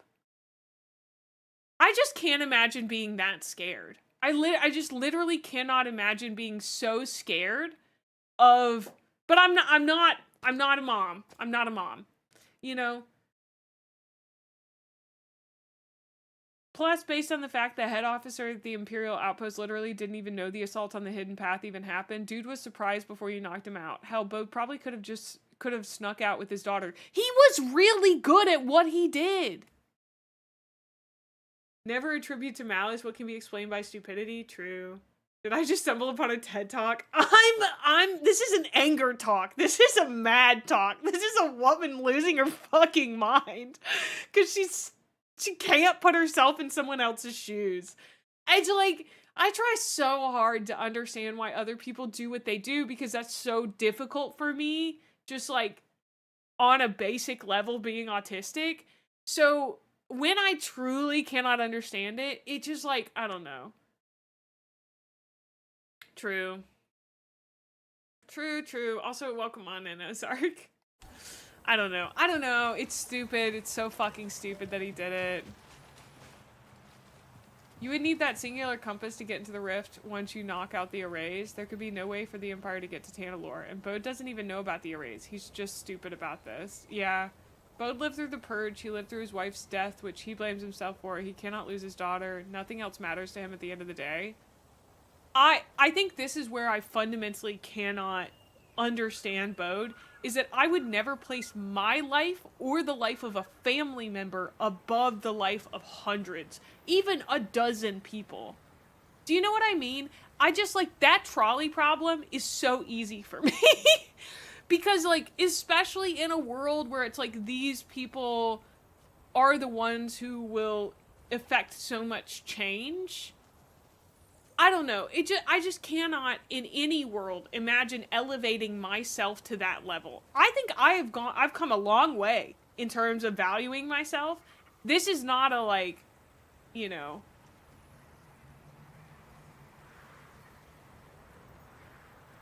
There is another element. Jedi arrogance. I keep forgetting Bode's a Jedi. It's not even a binary choice at this point. Yeah. He's still here. Good. I mean, we could have protected him pretty well. It wasn't like keep living with the Empire or betray us. That's a good point. I did forget he does have the evil mind virus. Now, personally, I don't know anything about the evil mind virus. I have never once been affected by the dark side. I've never once given in to my anger or hatred or need for revenge. Personally, just speaking like from a personal standpoint, I don't really know what that's like. So I do have a little bit of difficulty sympathizing with him on that.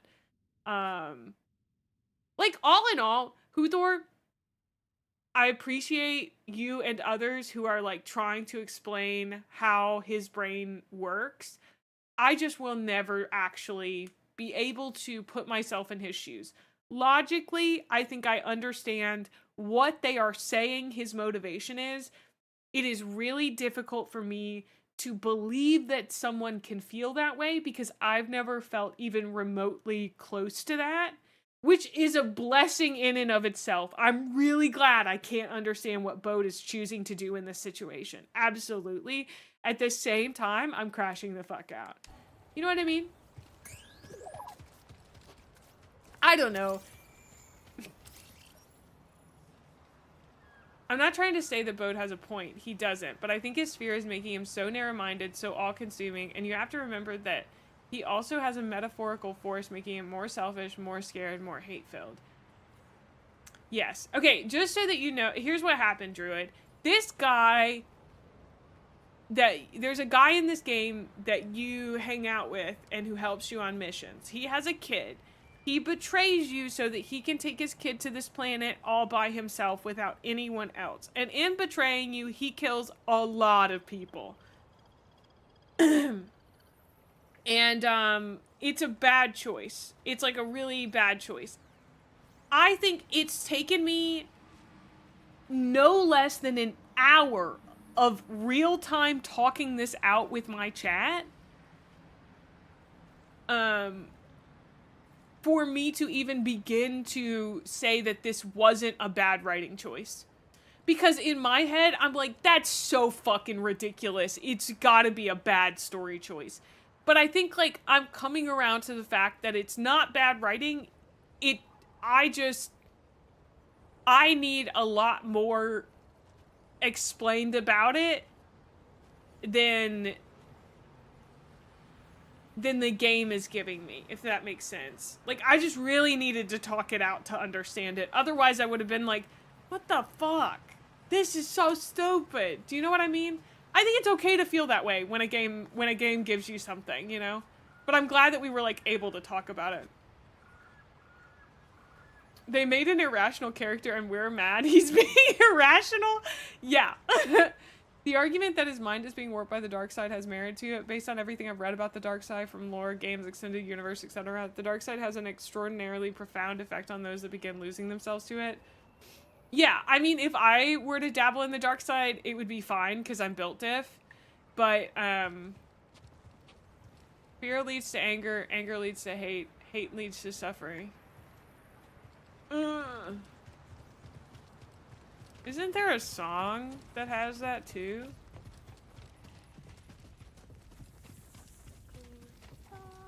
I simply wouldn't fall to it. Katsa.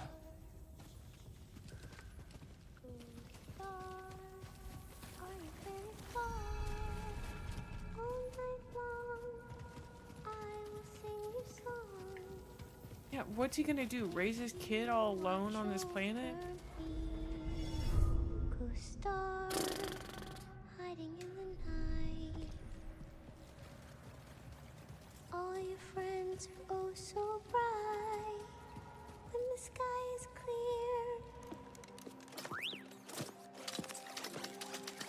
clear. Aw, BD1. BD1. Hey, Katsa. This is Marin. She's a friend. He's my girlfriend. Oh. I'm sorry Papa hurt you. You know, he killed a lot of people. He said I'd never see you again. What are you doing here? Kata, your father stole something very important. We're gonna ask him to give it back. Yeah. Show us the way.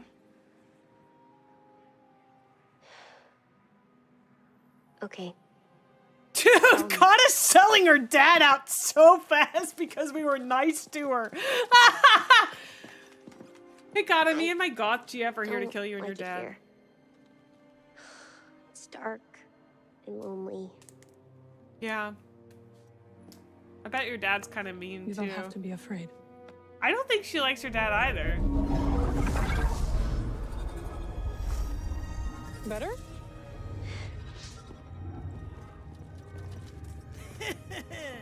You're very pretty. She is, isn't she?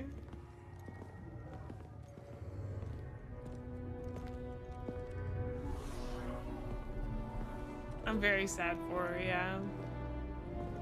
I think she understands how scared her dad is.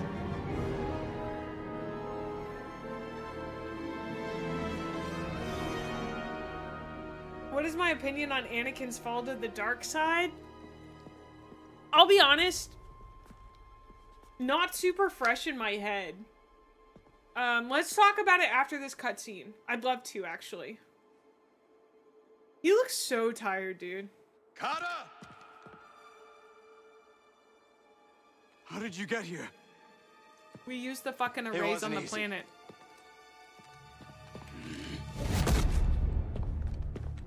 You shouldn't have followed us. Papa, don't! Stay back, Kata. This She's is on the a only way to bridge. keep you Oh safe. no. She will be safe. I promise, Bode. But listen to me. It's over. Lay down your weapons. Yeah, me and my This hot planet girlfriend will be a together. haven for those hunted by the Empire. Including Kata. And you. But you have to surrender. Now. Come on, Kata, say like, Daddy, please. Go outside, Kata. Listen to them, please! Yes, Kata! Oh my god! Oh! Oh, that's your kid! I will decide what's best for my family. He's so far gone, dude. Oh!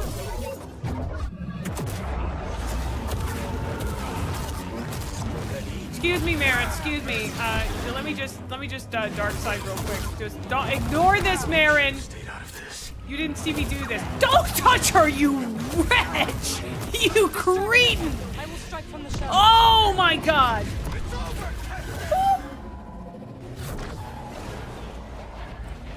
Oh, my girlfriend saved me. Oh my god, she's so hot.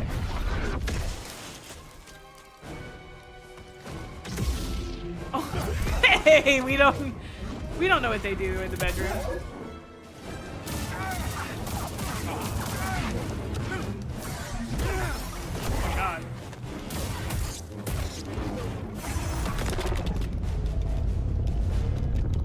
I'm pressing X, I'm pressing X. Oh, let's go, baby. I'm so strong.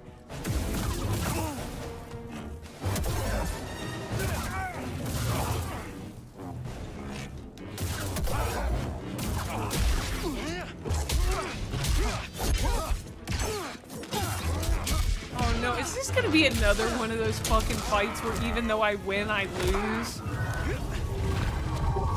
I'm tired of those. Kata! Marin, save her. Good choice, good choice. You don't even care about your daughter anymore! Piece of shit! BD, what? That's like my dog, dude! What? Okay. Wait a second. Oh no, that means embrace the dark side. Oh no, Cal, no! Don't do it! Oh no! Don't do it, Cal!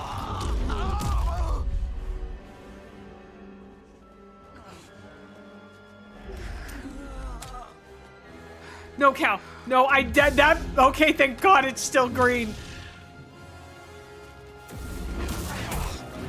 I was so afraid. I was so afraid for my boy.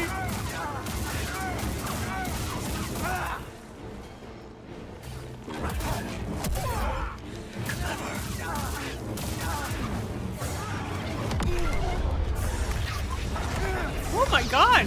Oh my God.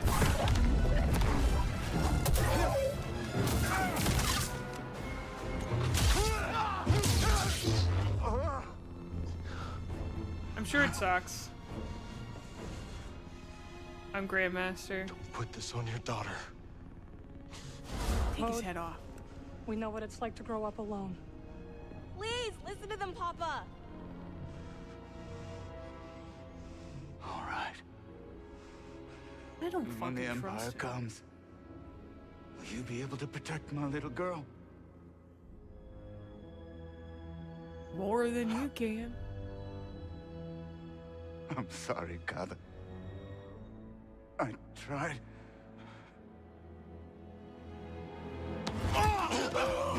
That's so crazy. His choice was like, don't be evil. Marin! Where's my embrace the darkness choice?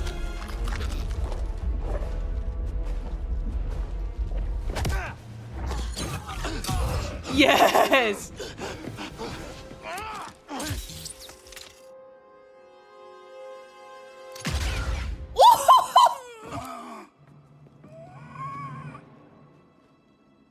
What was that pause?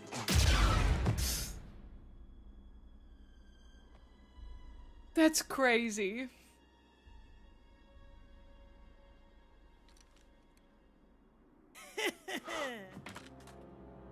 Him apologizing to his daughter?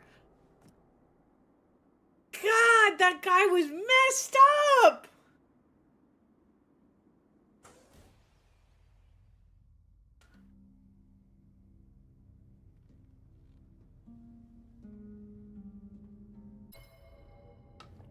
Wait, where was,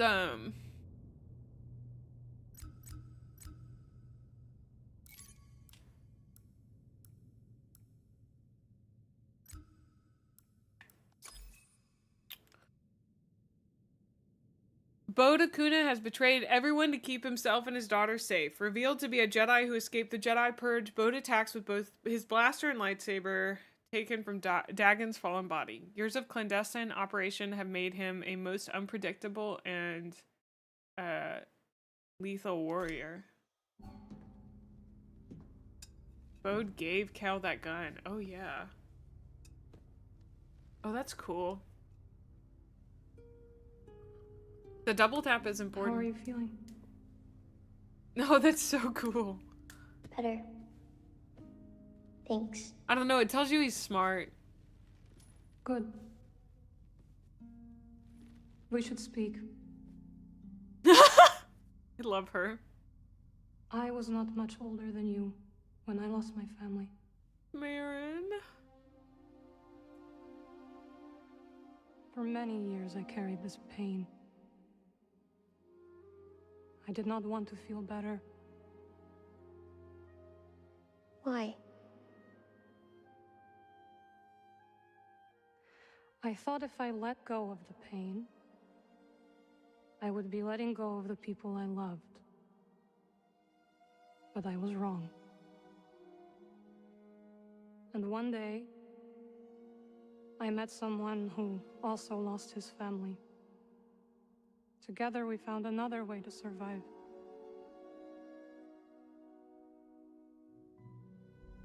This pain is yours. It is part of you.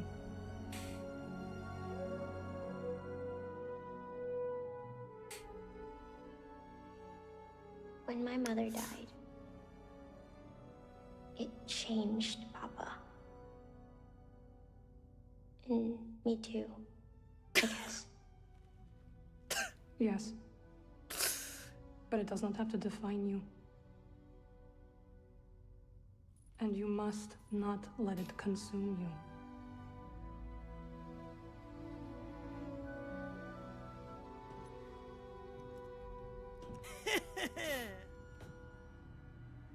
He looks like he is exactly the height of that door. Fuck!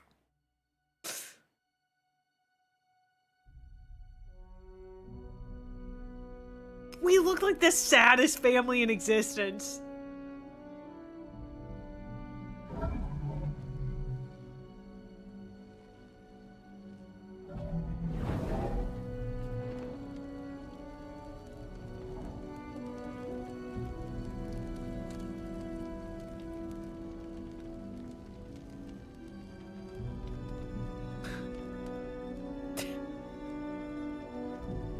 I meant not like we're sad in the moment, but we're a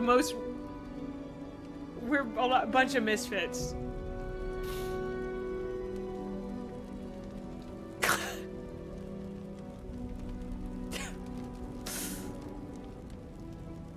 Cordova and Seer and even fucking Bode, it's 3 dead Jedis. And for what, Bode? For your daughter to lose both of her parents? For the balance of the world to be a little bit out? You know? For things to be a little bit more empty? For the Empire to win just a little bit more? For you to have felt safe for 30 seconds? Oh.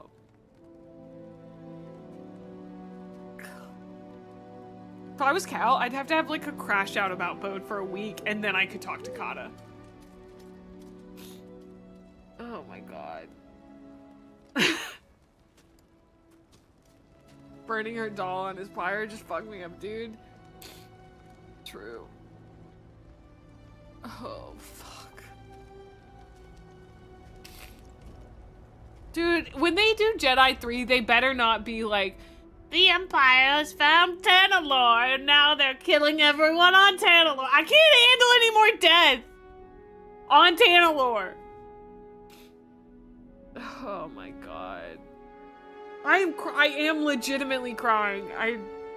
Fuck. What is, wait. Oh, he should, oh, I was, I was like, why is it Speedy?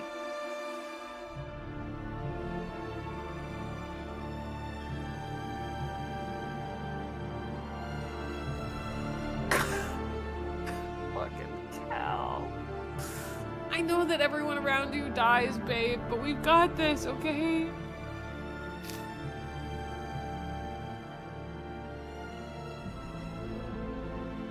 What if it's a full war on Tanalorr in the next game? I don't know if I can do it. You let me walk my own path. God, fuck you, Cameron. Fuck you. You taught me what it truly means to be a Jedi.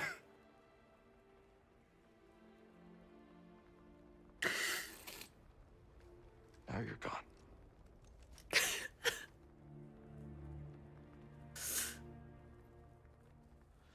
We will continue your legacy, Seer.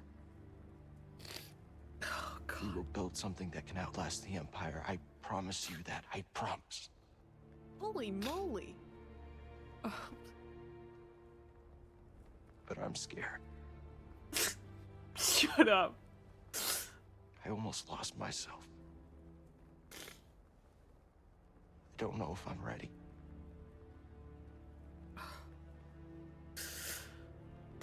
don't know if I'm ready for what comes next.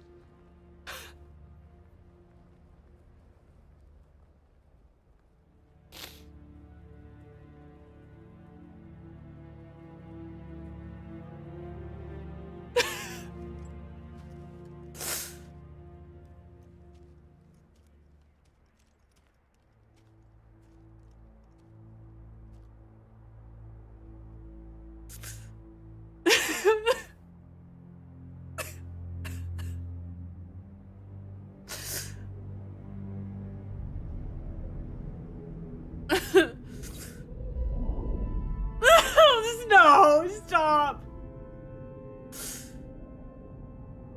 Cal, guide her through the darkness.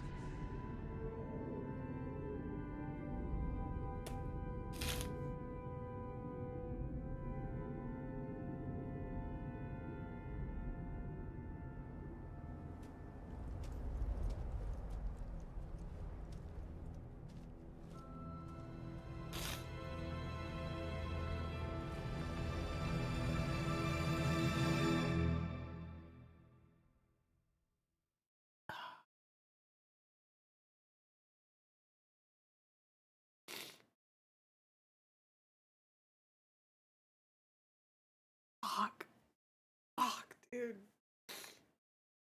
Oh my God. Oh my God.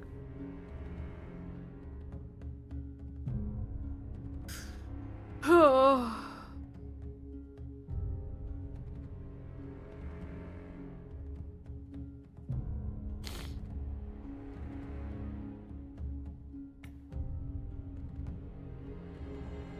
I'm gonna go to the bathroom and blow my nose and just like take about 30 seconds and then we can talk about the game.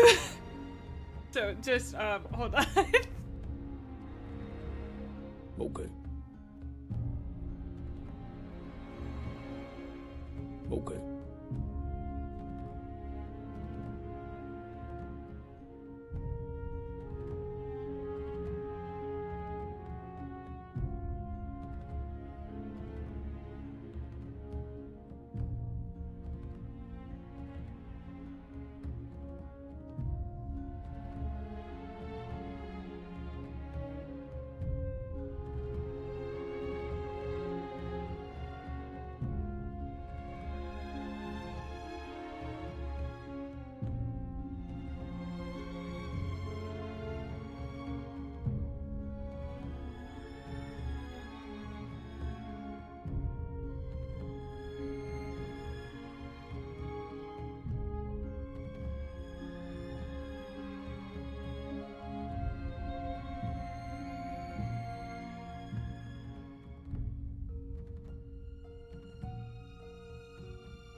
Okay.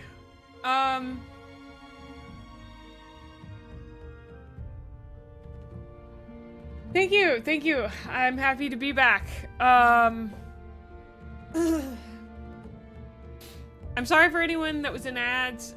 You really, the only thing you missed was Seer saying that I'm supposed to keep her from the dark side. So I think this is one of my favorite games. Yeah, Guide Her Through the Darkness. I think this is one of my favorite games I've ever played. Really loved it. This was a joy to play on stream. You guys were super cool, super sweet, super amazing to, you know, hang out with during it. Yeah, I thought the story was great. The gameplay is really amazing. Yeah, it's really nice. I think it's such a cool story within the Star Wars universe. And even as someone who's not like super duper into the Star Wars universe, like I'm kind of a casual enjoyer, I thought it was really easy to get into. Especially after Fallen Order. I feel like, is Bode a chess piece now? Yeah, I'll load it back up. I don't think he is. I didn't scan him. So he's probably not. I'm gonna say no. none of the bosses that we fight are. So, but, yeah, no, I, loved it. What an amazing story. I thought there would be a little bit more at the, like, after. I thought we had like 4 or 5 hours left, not, an hour. I probably would have finished it last time if that was true, but that's okay. What a really great game. You can find echoes with some of Bode's inner thoughts. That's really cool. Wow.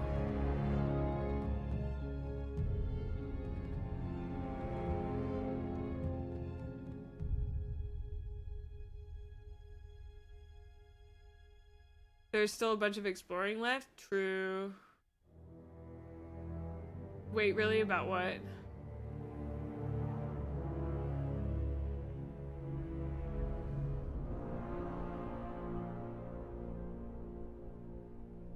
I don't know who Zanny is. I do tend to ask folks not to bring up creators I don't know, just as a heads up.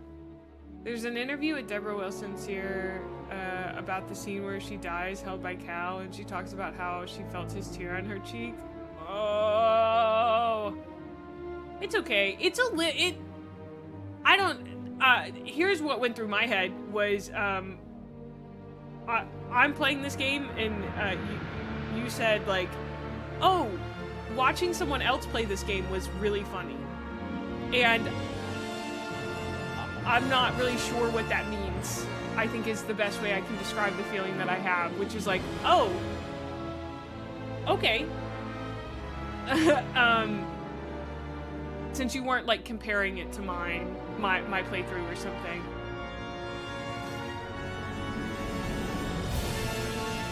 I don't know what you mean by that, cheese. that feels really condescending. I'm having a weird moment here. What the fuck's going on?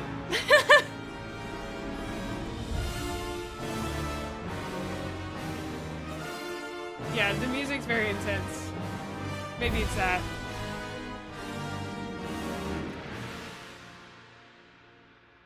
I turned it down.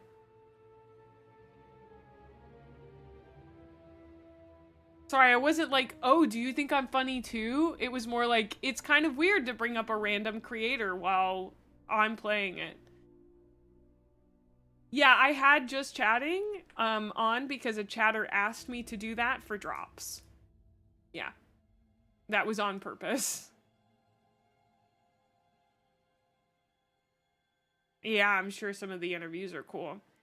Did you guys want to talk about the game anymore? Or... Sorry, I had a weird... that comment made me feel weird, and then I didn't know what to do about feeling weird. And now I want to die a little, so... Favorite character? Cal. Easy. Will we do the remaining holo tactics? It's okay, Mintai, it really is. It's not a huge deal.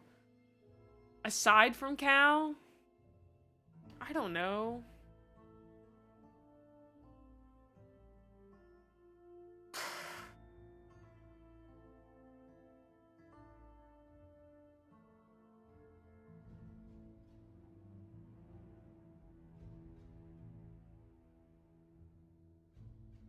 Scuba's great. Scuba's very funny. I think character-wise, you don't really get a lot about any of the other characters. This is a very, like, obviously it's Cal's show. So, like, my reflex is to say, like, Marin, but, like, I didn't learn that much about Marin this game. You know? I think I learned more about fucking Scuba than I did Marin this game. You know? I think Z was very fun. I did like Z. There weren't any characters I didn't like, except Turgle. Turgle can go die. Yeah, I think, like,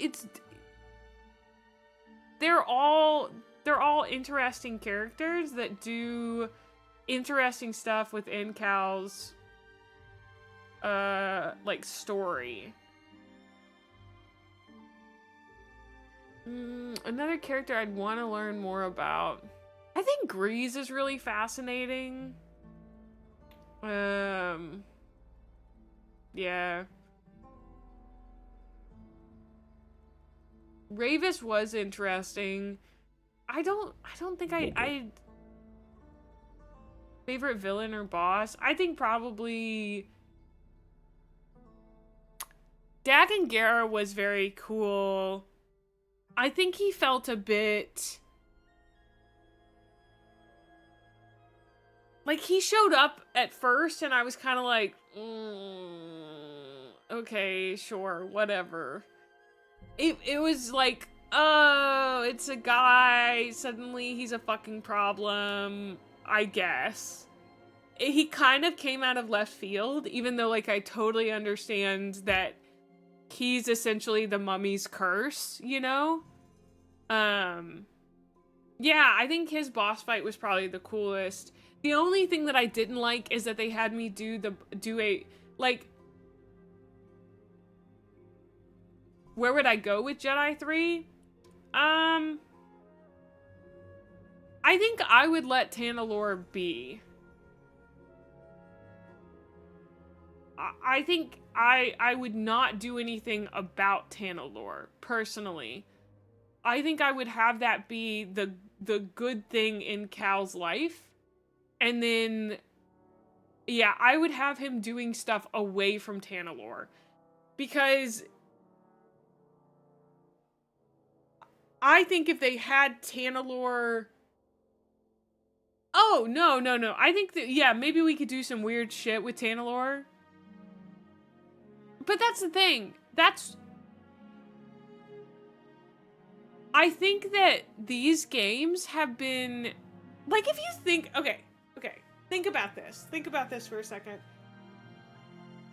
Do the Star Wars movies have happy endings? Answer that question for me. Do you think the Star Wars movies have happy endings?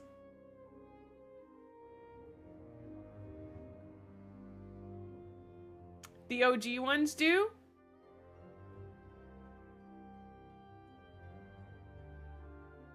I think...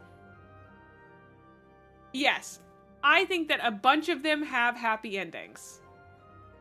They trend towards happy endings. And the thing about these two games is that they... Like, the first game... What was the end of Fallen Order? Like, the end of Fallen Order was pretty good, right? Pretty happy. Oh yeah, I guess there was Darth Vader, wasn't there? Oh yeah, and then, like, she died. Yeah, it was somewhat hopeful. Oh yeah.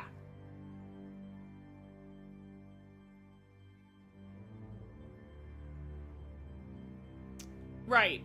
But this story was so fucking bleak. It was bleak from the moment we got betrayed to the very end. There was nothing happy, nothing good, nothing hopeful.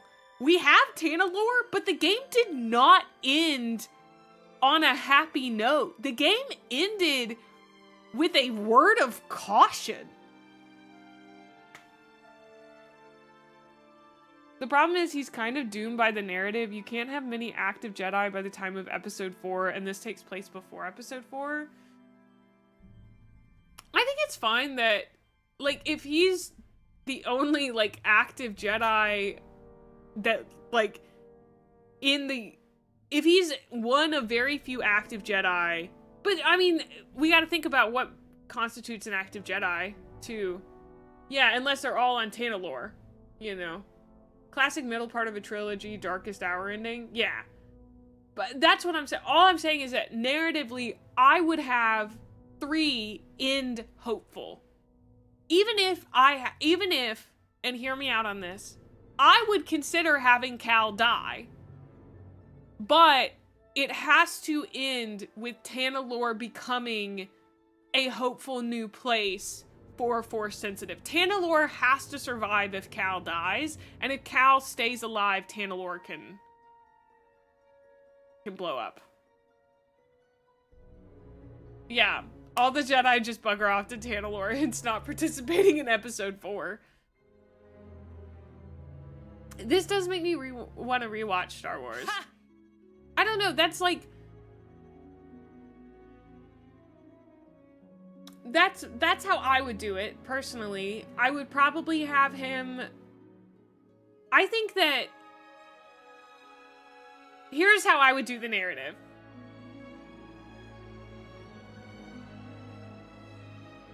I would have him... If they fucking kill Marin, that's crazy. My concern is that if the Empire finds Tana lore as part of Game 3, then it just means Bode was right, which kind of undermines the ending of 2. What I would like is for them to forget Tana lore exists in 3, for the most part. Like, if they just, like, mention that Tana lore is a thing, or, like, if we start on Tana lore and then we leave, that'd be great.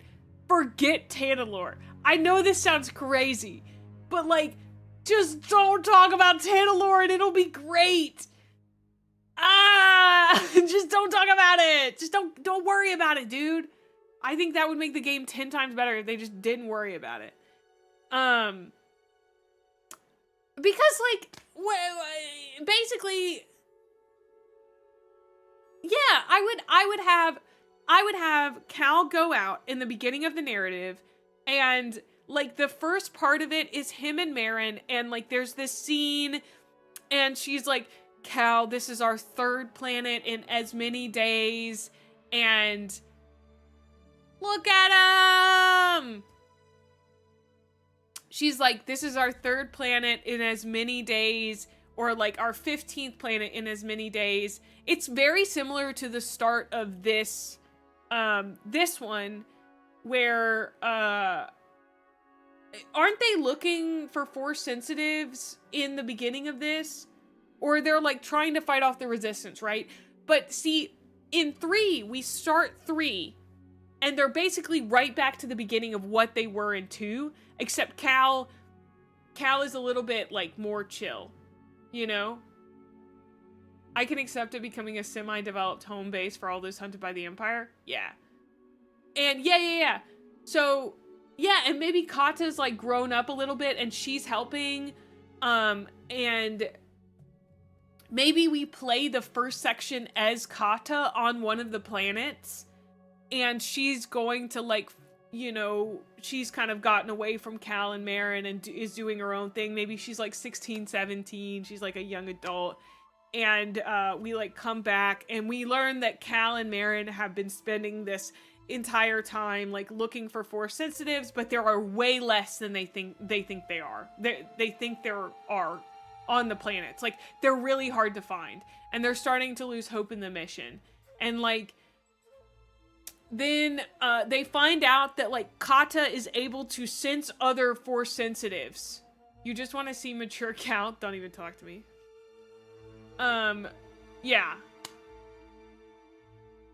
Who knows, maybe Cal will become Kyle Katarn. What's up, Grandpa? And try to make a mini Jedi Order after the Empire starts to fall? Yeah. Well, maybe not even... I think it would be sadder if it's not because the Empire is getting there, but just because it is so much harder to find Force-sensitive children than they think. You know?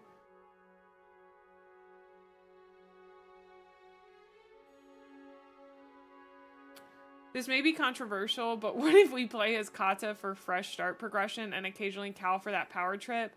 I think they would have announced that by now, I think. I hope not, but that's just because I really like Cal's story personally. I would like to explore Kata's story, but I could see this much more as a Witcher franchise type beat, right? Where they have 3 games with Cal. And then we have a 4th game that starts off and it becomes like the Padawan series, right? So it's like Padawan, New Awakening.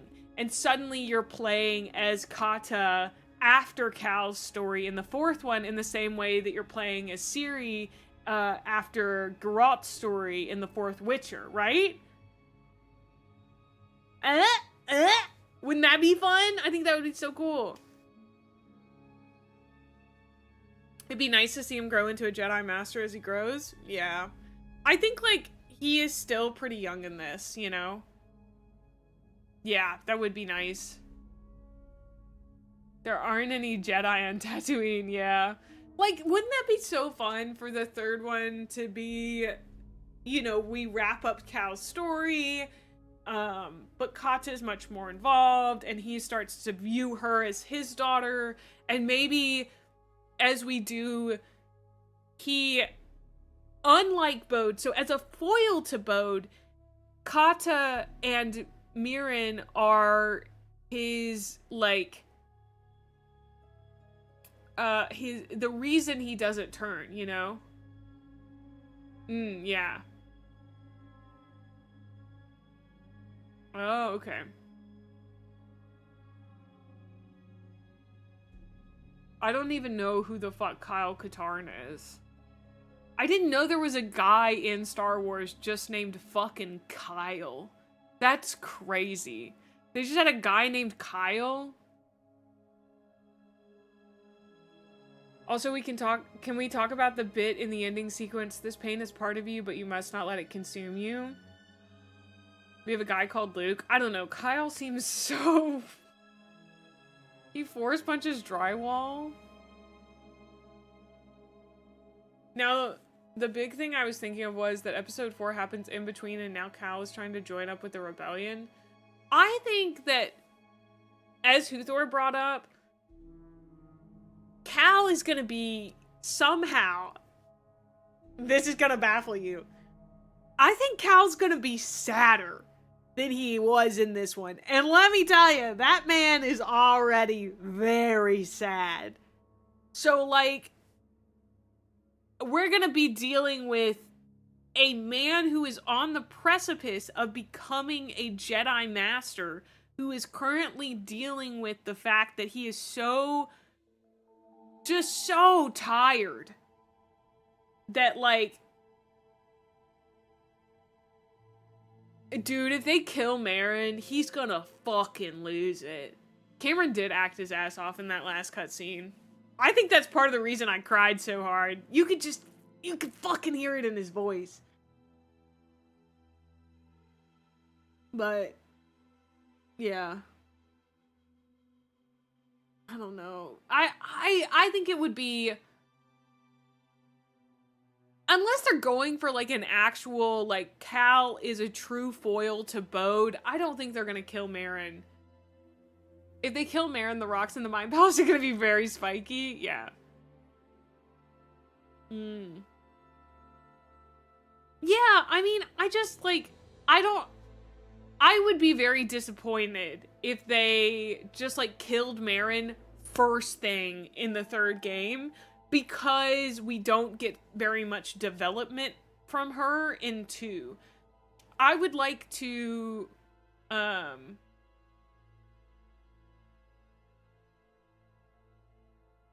I pity Bode, but it's Cal's reaction treating his body so tenderly, like he was revering the Jedi that he was and maybe the friend that he thought he was.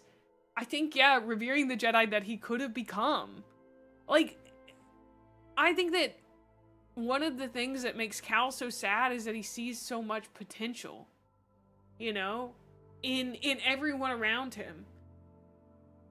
And that's what makes him so sad. He sees the people that they could become and the people they choose not to be. Oh! Oh! This game's really good. Every Jedi he meets either dies or fails. Yeah.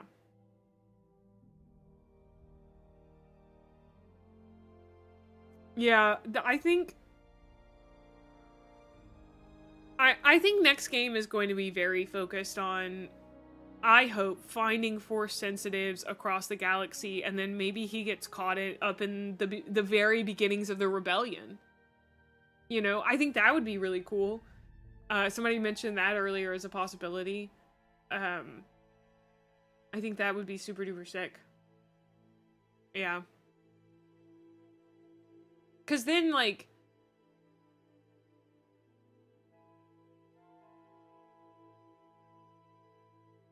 not the entire second half of the game, last hour. Either conquering it or succumbing. I think he'd conquer it, yeah.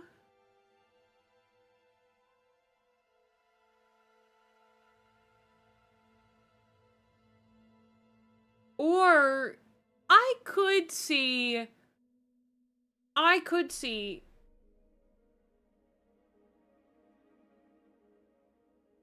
oh yeah, I took a big break from it, but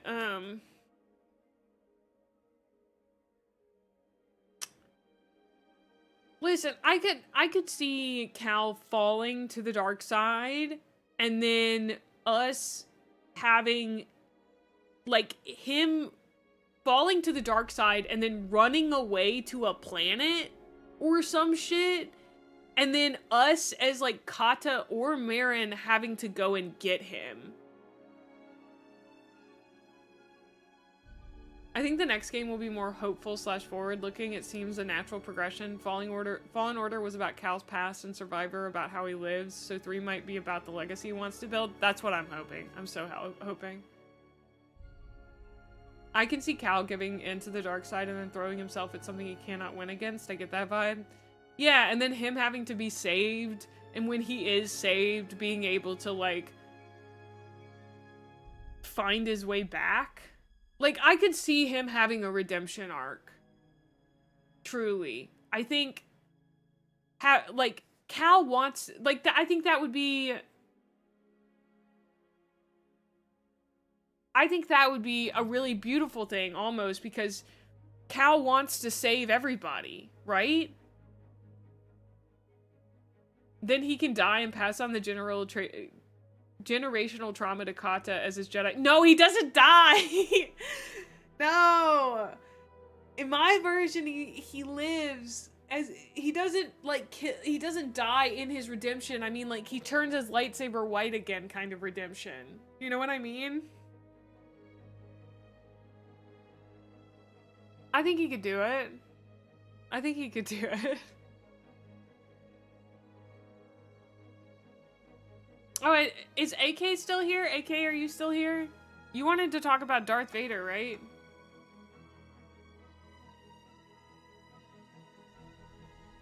If Cal dies in Jedi 3, the Cal lives. Actually, AO3 stories are going up same day. He does actually live. I don't care if he dies in 3, he lives. Yeah, did you want to talk about... this is fucking... Oh, I think we chose the same color scheme, by the way, for our defilers. If you posted yours in the Discord. Anyway, you asked about Darth Vader, I think, earlier, and how I felt about, like, Anakin's fall. Because it kind of mirrored Bode's. I will tell you, I have watched the movies. If you were to ask me, why does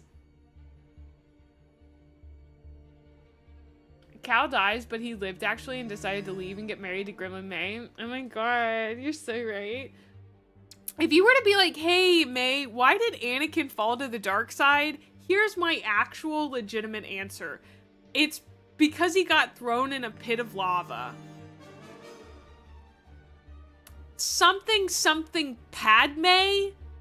Something sleep deprivation. Hold on. Something Palpatine? I think that's why. I know. I think 3's gonna be so good, especially if they keep a lot of the good mechanics in it. Something sand, something the Jedi are evil. Hold on. Now I want to Google it. Okay. Why did Anakin fall to the dark side?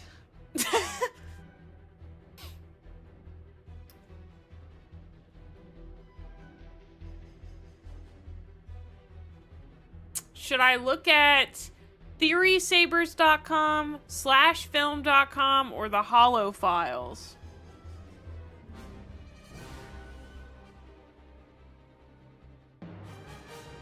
I don't know. I've heard Force Unleashed looks fine. I probably wouldn't play it like right away. It also depends on like how much it costs. Like 20 bucks. Oh, that's the Force Unleashed 2.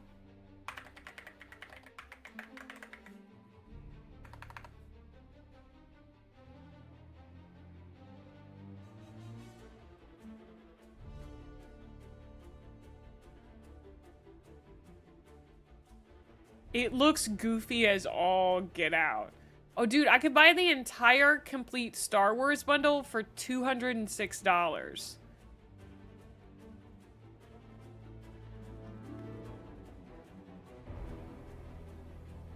Wow.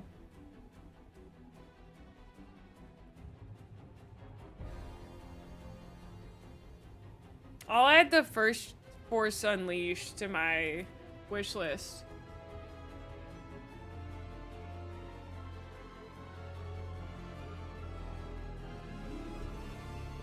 Okay, Anakin had visions in his sleep of Padme dying, caused by Palpatine. The fear of Padme dying and his desperate desire to protect Padme allowed Sidious to turn Anakin, just like Bode's fear caused his turn.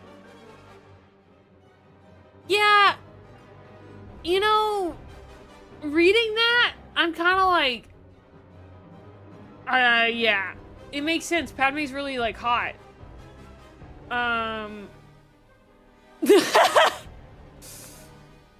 But also, yeah, but you could simply not. No, that's true. It makes me feel similar to how, like, the idea of, like, Fulgrim falling to chaos because there's a little demon in his brain whispering to him all the time. You know what I mean?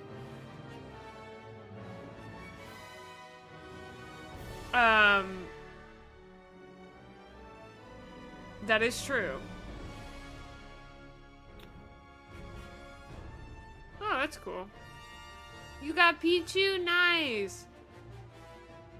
Well, but can one not say that having dreams causing you to imagine your loved ones dying, is that not a type of control? It is what it is, and stop being a little bitch about it, Anakin. I mean, fair. That's a skill issue. Okay. Huh. Fulgrim's case makes more sense, and I hate Fulgrim's fault.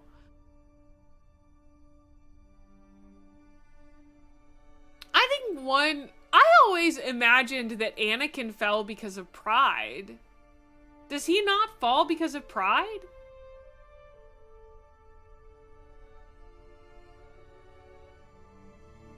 That's so funny. I thought that was gonna be his, like if you watch the Clone Wars, like, you know, I've watched a few episodes of it. It's like so obvious that Anakin's main problem is that he is a proud fucking boy. Ooh, that boy is real proud of what he can do and who he is. Yeah, he really... Yeah, because, yeah, he wants to join the council and they're like, no.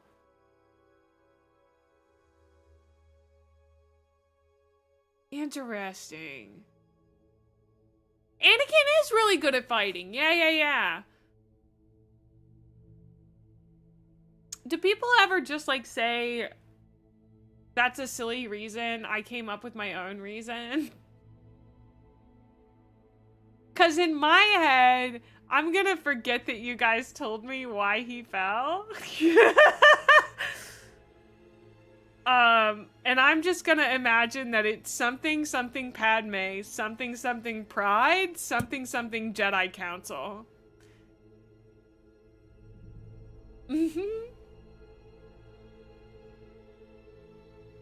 Yeah.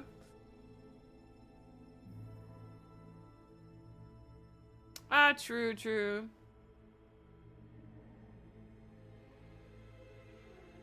Padme dies from being sad that her husband is Hitler now, and it sucks. Does she really? Yeah, I mean, AK, when you made that comparison, I was like, yeah, it makes sense to me because they're both very proud. They both think that they know how to fix stuff, you know? But... well, they're having to thank the Disney Parks experience and products, business, and legal affairs on top of everything else, so... I think this has been going on for at least 30 minutes now. She's giving birth and the medical droids literally say there's nothing wrong with her. She's lost the will to live.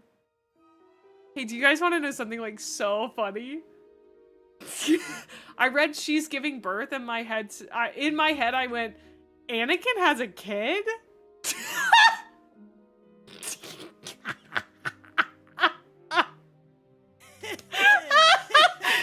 Who is his kid? I was having to like go through my Star Wars Rolodex to try to figure out who Anakin's kid was, and I was like, is it some like girl Jedi I don't remember, or like wait, he has two? Oh god!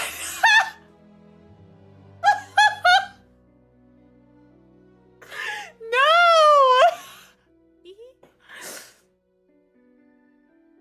Oh my god, please don't tell me they ever kiss. I will not be able to watch the Star Wars movie if they kiss. Please say they don't. No! No! No! God. It's okay, as long as you tell me nobody ships them sometimes.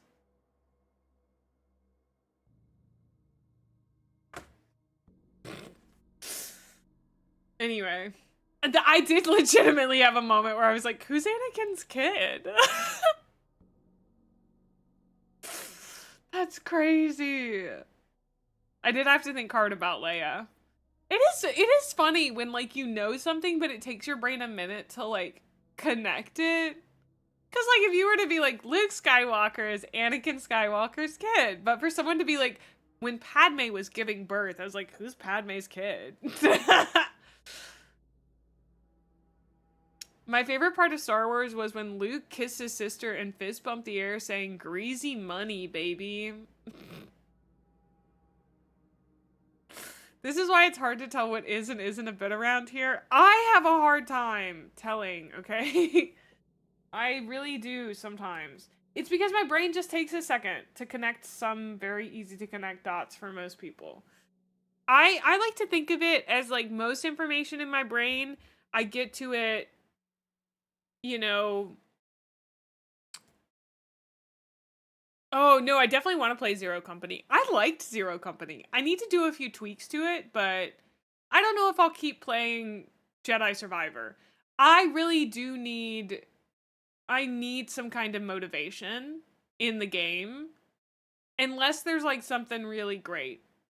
Anakin has a grandchild as well. Wait, Luke has a kid? Who does Luke marry? He's like an old... He doesn't marry anybody. Oh, Leia.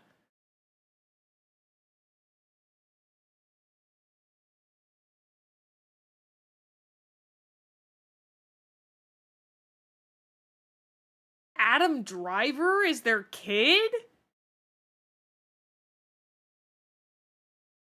He doesn't even have the same last name. His last name's Driver.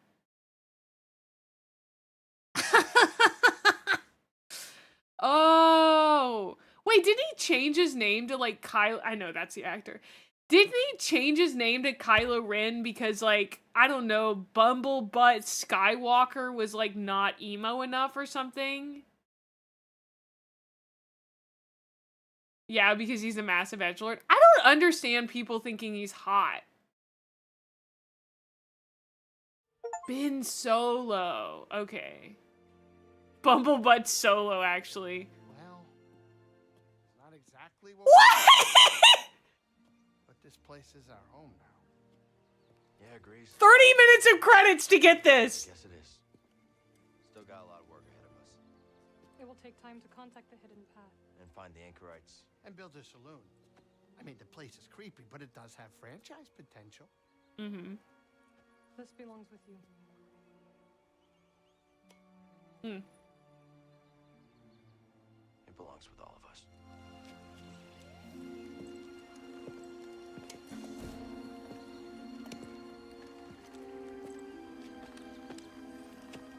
I'm sorry your What do you dad's think, dead. kid?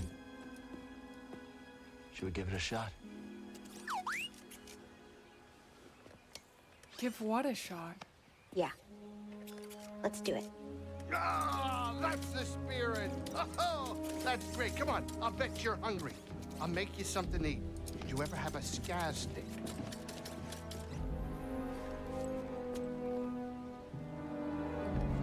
Oh.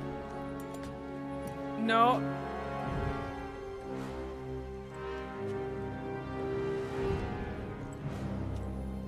No, those strings are way too ominous, dude.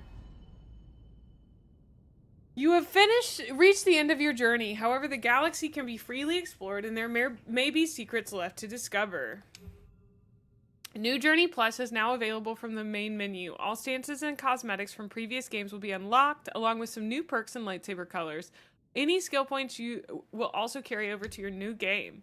New Journey Plus free perks. Purity grants a massive increase in weapon damage for friends and foes. Warrior replaces standard enemies with new, more difficult combat encounters. Trendsetter randomizes your cosmetics on death? Does that mean that every time I fell, like... Oh my god. Every hit is a one-shot? Oh my god. So can I... Is there any more to, like, see on Tanalorr itself, or... What is that?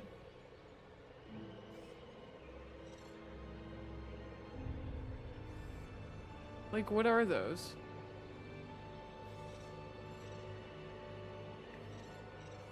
Unseen scan. Oh.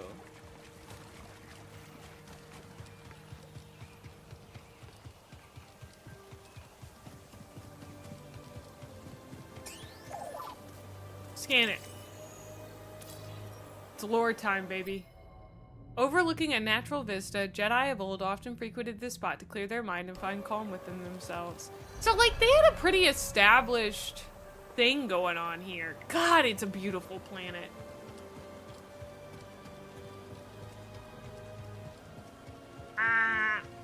I don't know if I want to, like, have to go find all of them.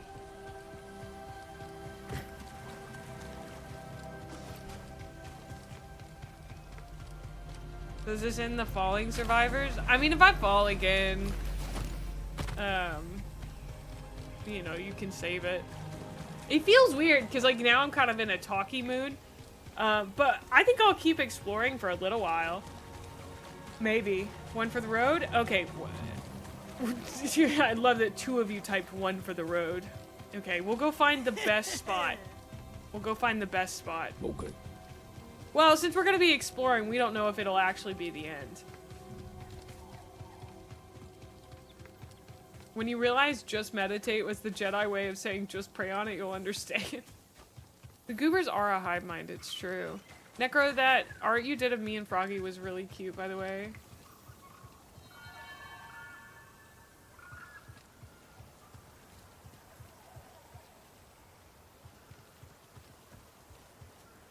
So is that like where the Jedi temple would be?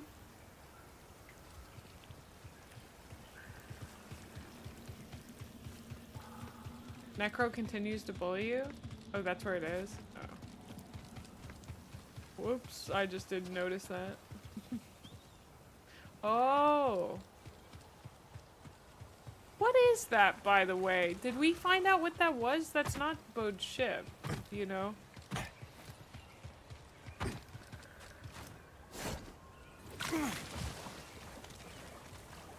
That's a doohickey. Oh, you're so right.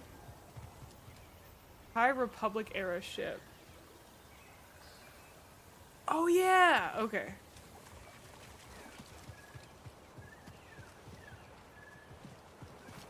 I missed Bode's ship, didn't I? Looks like a thingamabob to you? Boy, this pretty thingamabob, like... Oh, outside the temple.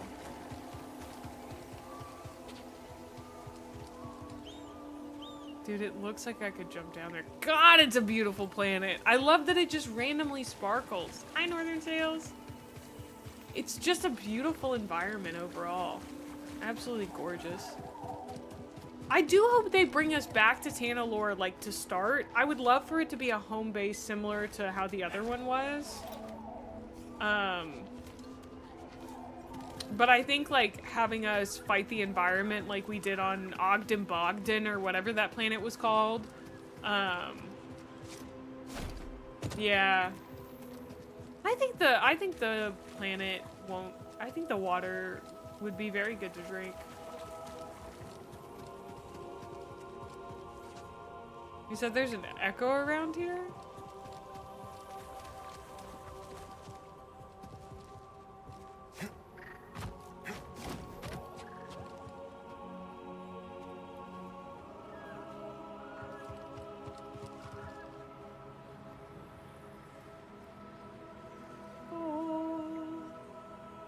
Oh, there it is.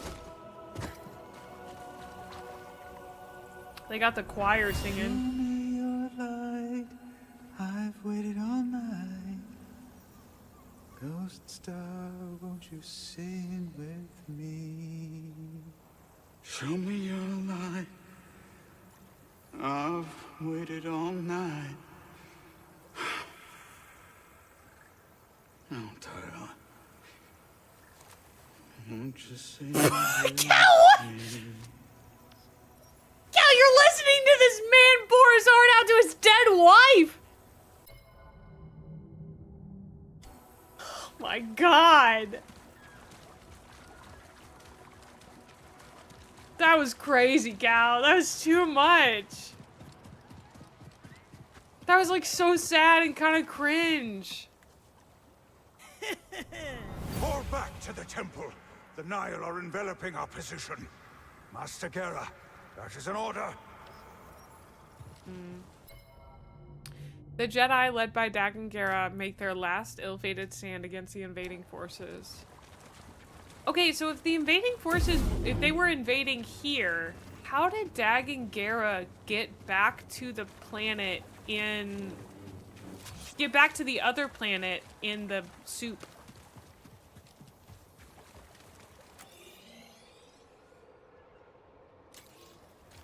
He's just that good. Wow. 2 of you typed he's just that good. That's crazy. They had the compasses. Oh, thank you, Fick. I think Z brought him after he was wounded. Okay. Interesting. I don't know. Well, maybe... Because he was wounded...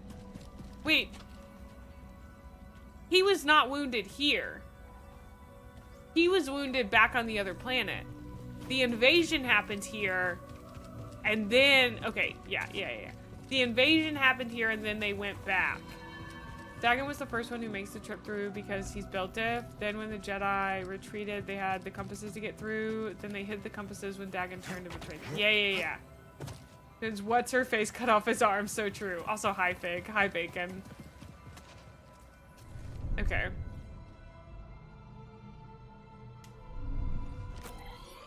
Yes, I do remember him being like, grrr, I can't believe you'd abandon this in the face of really awful people showing up to kill us all.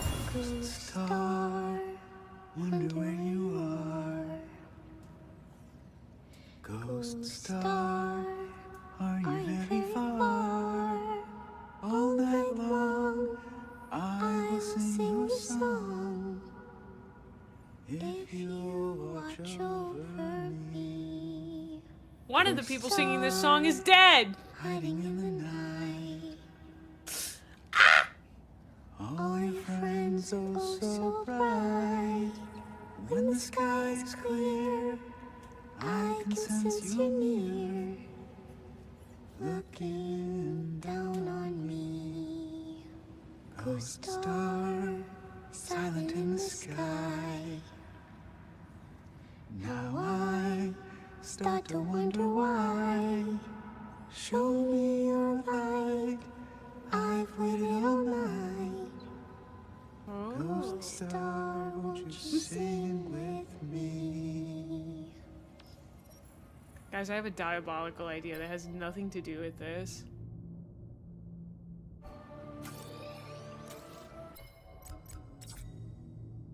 Okay. Post credits hair and whatever what's it called, post credits hair and beard. Post credits hair and beard coming right your way, baby. Ha! I gotta put this man in the worst possible outfit I can.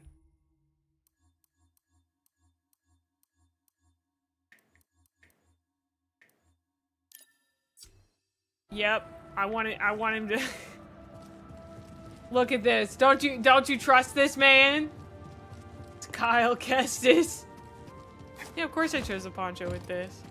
It is literally a dirty poncho from his childhood, dude. A dirty poncho from his childhood. Master Ancesis, please. He has the will to fight. And I admire it. But it is not only his life we would risk. The ships are leaving.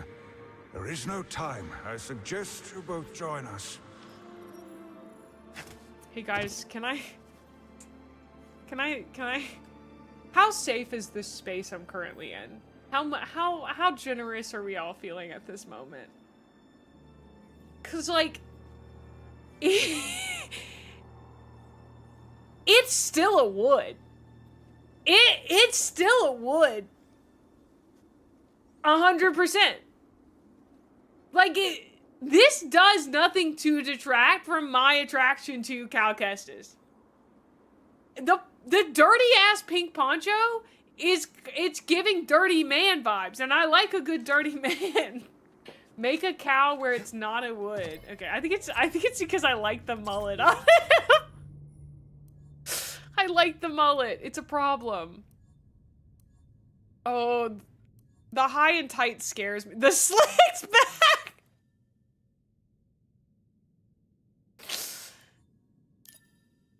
This man does Civil War reenactments. Don't do the lip push-up. No, don't not approvingly. This is bad. Cal, this is so... This is like a form of... This is a crime I'm committing against you. What do we think? Is it worse with the crew cut or the slick back?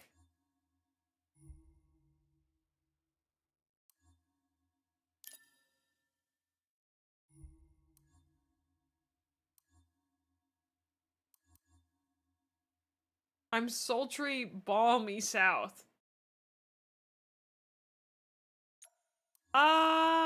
No, they don't have a bald version. I think with this mustache, it's actually a no. The thing is, like, I think this is funnier. It's the handlebars. The handlebars are what... It's this man smokes Newports. He smokes Newports and he drinks 40s. Only 40s from the gas station. Newports and 40s from the gas station. He unironically has played Edward 40 Hands in the last, like, 3 months, okay? I'm scared of this man in many ways. He loves his bike more than he'll ever love any woman. He's named his bike.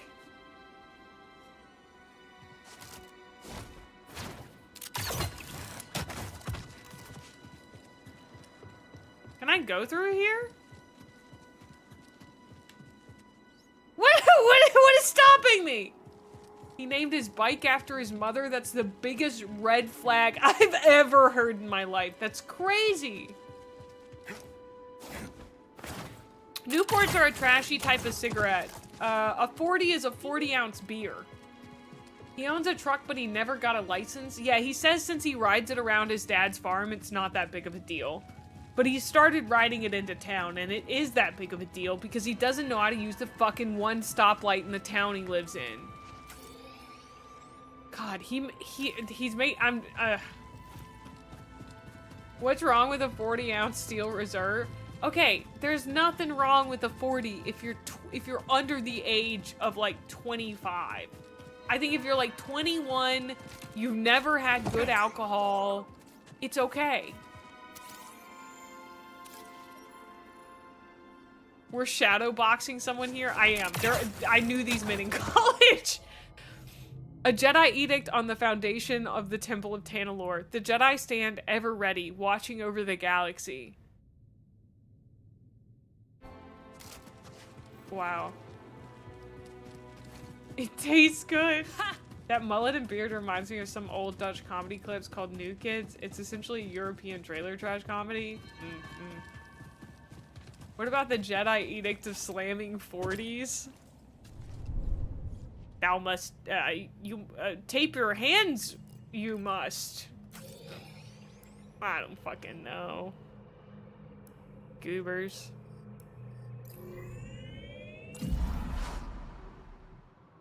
I don't know why you made me make Cal Kestis unhot. Like, what is your obsession with that? Drink that shit, you will. Get crunk, you must. What planet do we have least explored? Where can we go fuck around? Get me. Let me. Hey, Kata, do you remember me from 5 minutes ago? I am way less approachable now. Where should we go next? Black out and fight a cop, you must.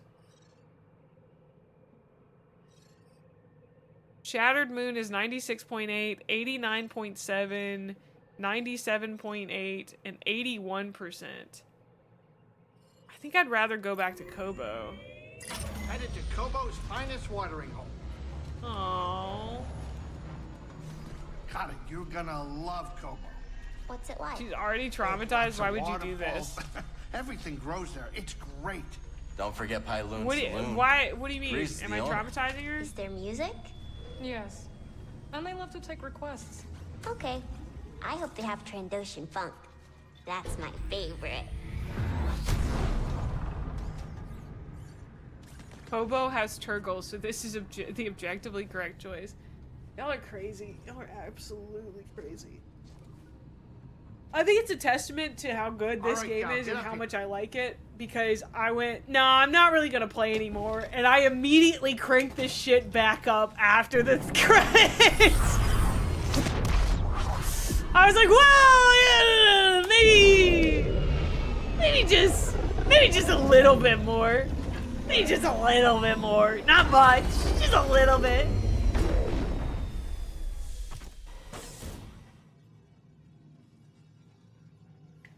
Run it back, boys.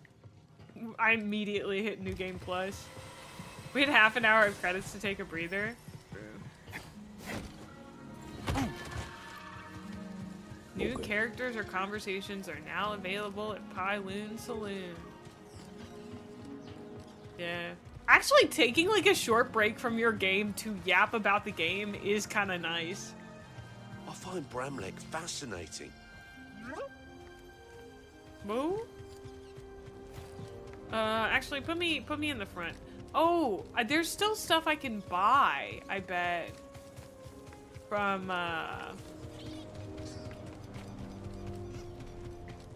Oh, is that a bogling? What are you doing all the way out here? Don't worry, Hey, buddy. I won't hurt you. Oblivion-ass dialogue. You heard of the High Elves? Have we done all the stuff we need to do in the city? Oh, there's a scan here. Oh, I have to go do all the puzzle rooms to unlock the thing that lets me see all the upgrades, question mark? A dragon in the city. Oh, didn't these guys want to beat up? Hey, fellas, how long you been together? Too long.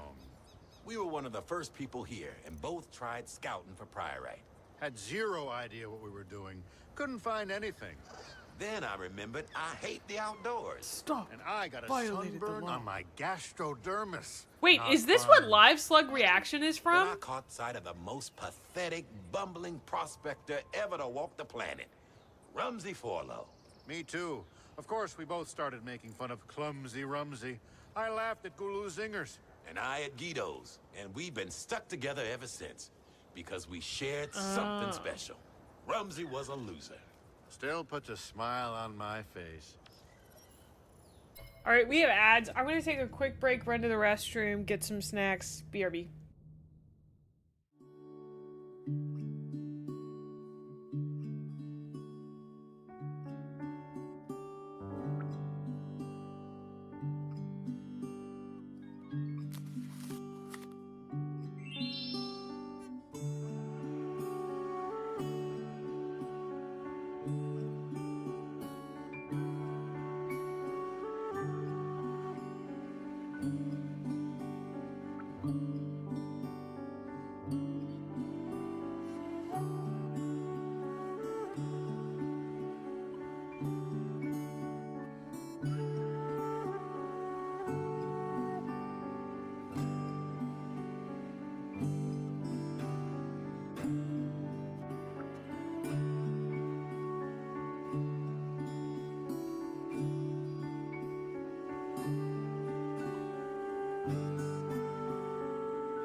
Back, I have my snacks.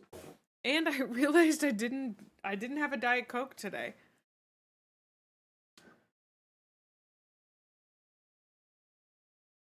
So, can I get some sats in chat for a can crack?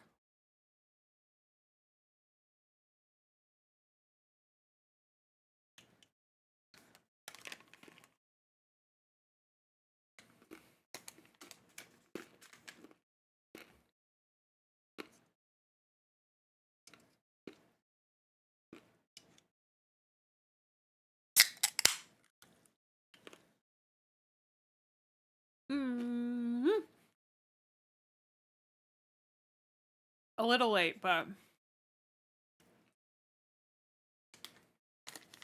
we got it in.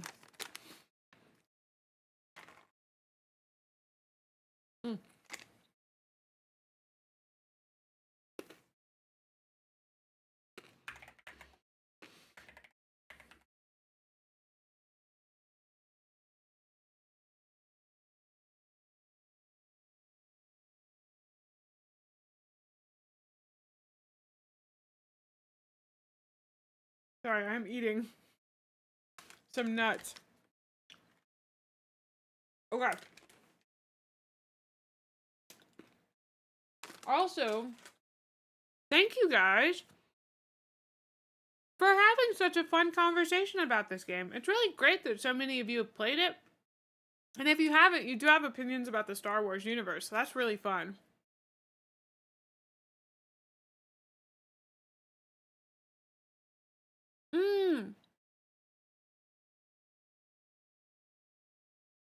Now, I know this isn't a game that I currently own, and I should be mad at myself for that, because I'm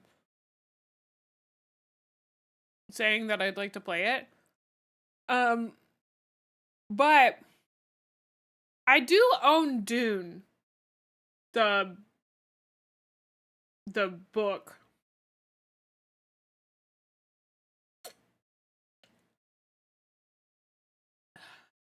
I have exited the USB container size rabbit hole. It was enlightening. It is definitely weird. I do own Dune the book. Has anyone played Dune Awakening? I'm gonna read the Dune book next, I think. It's between that or Dungeon Crawler Carl. They're very different books in my head, but the only person I've ever seen play Dune Awakening was Co-Carnage.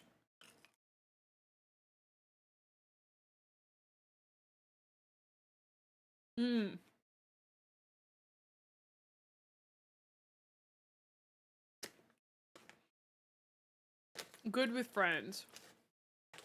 Damn.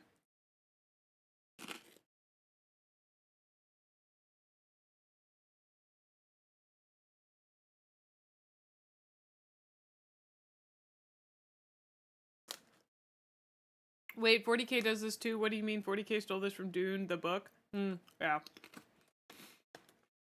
Okay, but 100 hours is kind of crazy.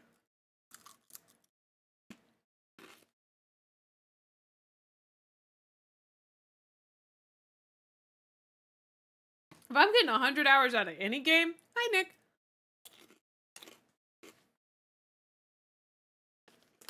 Oh. Well, somebody just got me V-Rising.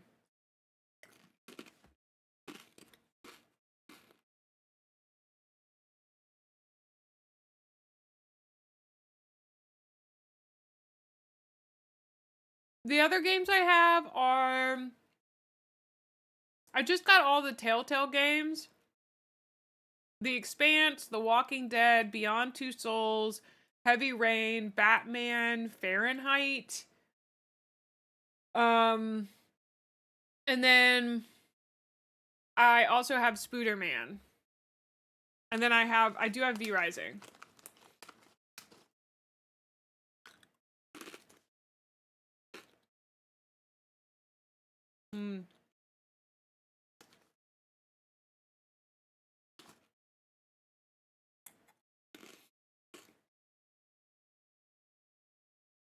I mean, this is going in my top 10 games of all time, for sure. What an incredible video game.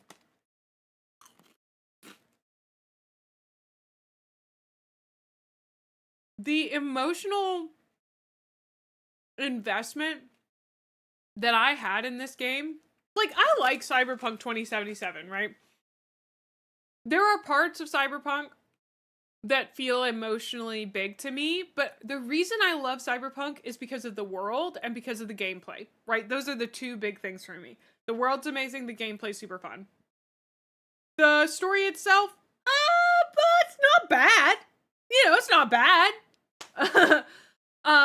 This story, the world is amazing, the gameplay is amazing, and the writing is amazing.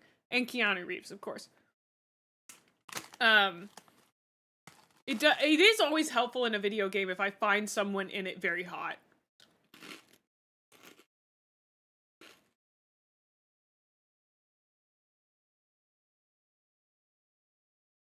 But I'm really glad that I got to experience, like, your favorite Star Wars game, Hooter. That is really cool.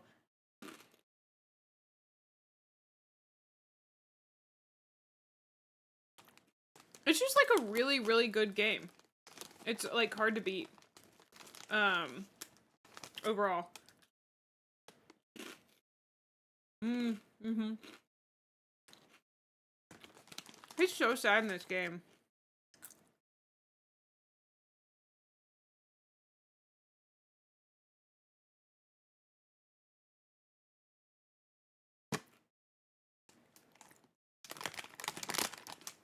I think it's also kind of funny, like,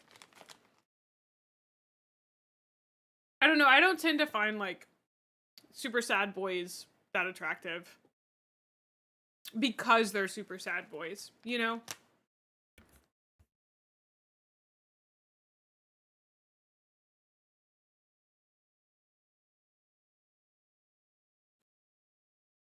Okay.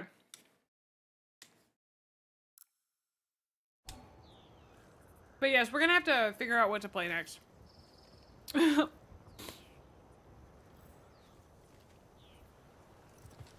That's a good point. He does keep getting fucked over. So where haven't we explored here?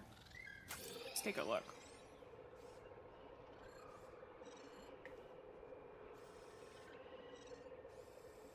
Oh, it's just like a lot of really random places. All right. Let's turn around and go back this way then. Don't be sad, you're so hot. Ha ha ha ha ha. Yeah, I think well, okay, so next week. Shit.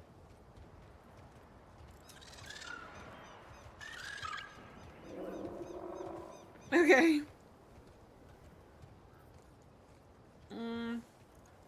I think our mini review is happening next Tuesday. With Rat and Drea. Blood of the Dawnwalker comes out. Let's talk about this real quick before I get into this. Yeah, on the 1st. I know that's not super convenient for you guys, but that's the only day Rat can do it, and otherwise we'd have to wait until like the 10th. Oh god, it's $70 fucking. I don't know if I can pay $70 fucking for a game. Oh, this one looks so fucking good though.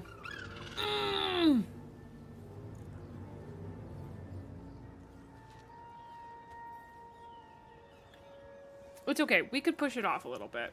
Oh my goodness. Outlaw, thank you so much for the 2 gifted subs. That's so sweet of you, dude. Okay, you already only had 2 days to finish your Demon Prince. That makes sense, Uthor. But thank you. Thank you, Outlaw. That's really sweet of you. Okay, so Blood of the Dawnwalker comes out on Tuesday. I won't be buying it because I just... $70 worth of Steel Reserve 40s is crazy. I just bought Expedition 33. We could, instead of me doing that as a Let's Play, we could play it on stream. There are like 3 people playing it on stream right now who so far have not had any trouble with it whatsoever. From what I understand.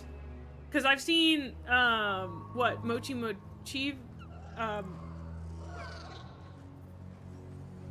how did I just Michi, I played an hour of it. I have already played an hour of it. I got to the part where you start the game. I got past the prologue. Hi, Mondo.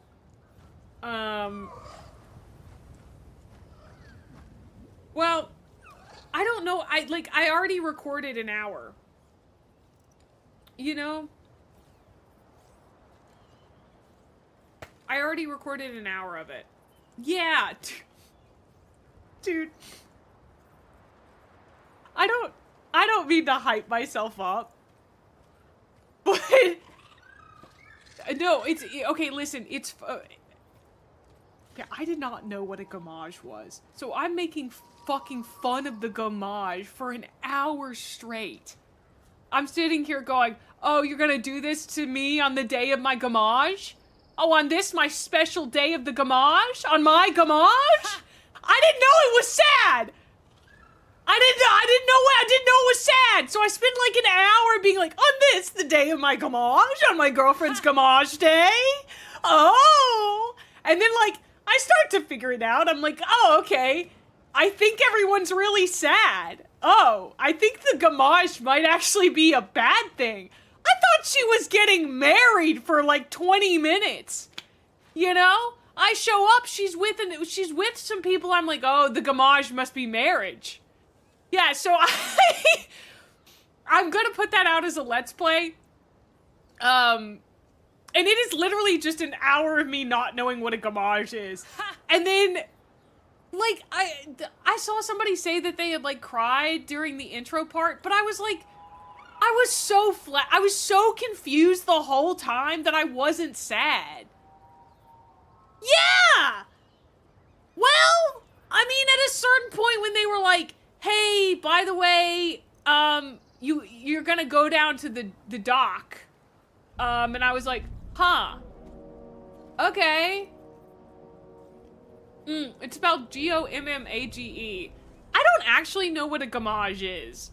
But in Expedition 33, it's where they all go down to the dock and, like, turn into flowers or some shit. I don't know. I literally spent an hour just making jokes about the word gamage and then, like, also asking a question every 5 minutes. It's like, it's a French word for exfoliating. Oh. Yeah, they get turned into flowers, and I don't know. I just assume that they go off to, like, a fairy flower land.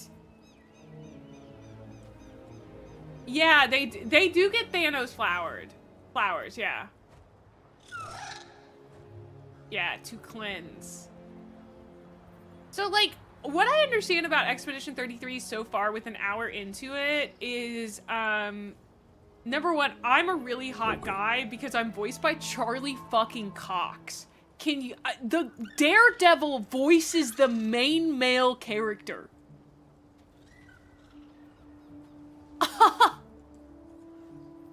It's incredible. So anyway, I think the fun thing about doing it, the actor, Jesus. Yeah, come on, guys. The fun thing about doing it as a Let's Play instead of, like, on stream is that you guys don't get to correct me on anything. Oh yeah, the cast is so fucking stacked. So, right now, all I understand is that you're a guy on an expedition. Now, I do know that the expeditions count down from, like, 100 or some shit. I don't know. I don't remember. Don't correct me. Hi, Eterna. So, they count down. And I just assume at this point that everybody dies at 32. Which, as someone who's 31... valid. I kind of get it. And then they all go to this island with a hot lady who gamages people. And we have to go fight the hot lady who gamages people. And if we defeat the hot lady who gamages people, the paintress, then she'll stop gamaging people. She paints things into existence, question mark, question mark, question mark. Do I need to play Expeditions 1 through 32 to play E33? Actually, I did just explain this, Huthor, so your joke, like, doesn't really make any sense. It counts down. So if you were actually paying attention, you know that you need to play Expeditions 99 through 34, okay?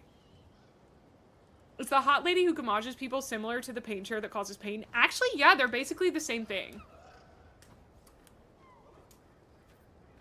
The concept really puts into perspective what to do in life with limited time. Yeah, it is really interesting.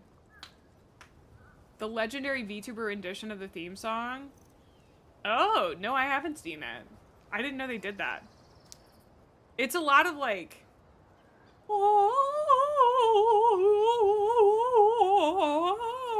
Isn't it? Isn't that kind of like what it is? I guess the painter sat in the paint chair for too long. The music is very good. I did hear that about it before I like started it. Yeah, but the whole time it's just me going, oh.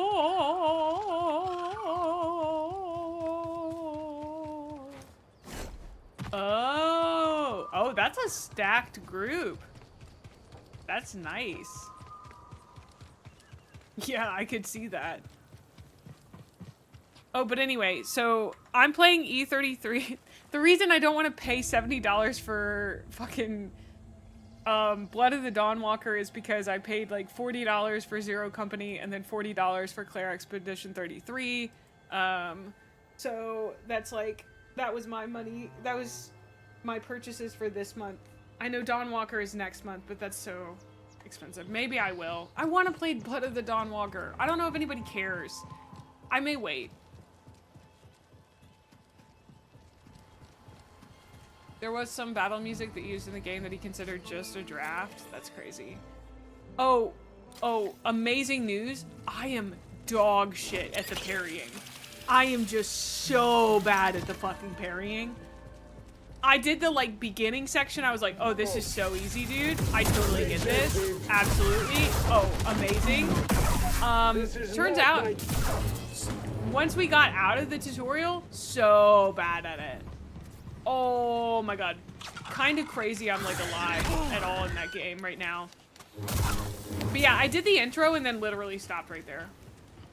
Yeah, I assume it's very crucial throughout the game since it's like the only mechanic. Yeah, I'll definitely work on it. I recorded that and then I basically haven't had time to record because I'm trying to do like 60 hours worth of work in the span of like 30 hours. And I'm so easily distracted. So.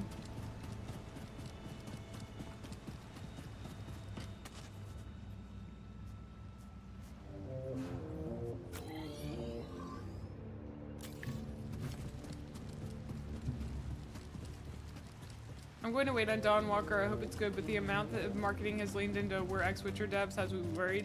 Yeah, that's been mentioned before.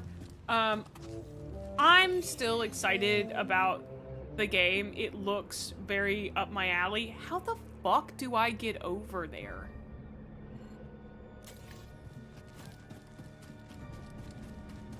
Am I bonkers? Well, it's because of my dog, not capitalism, thank God.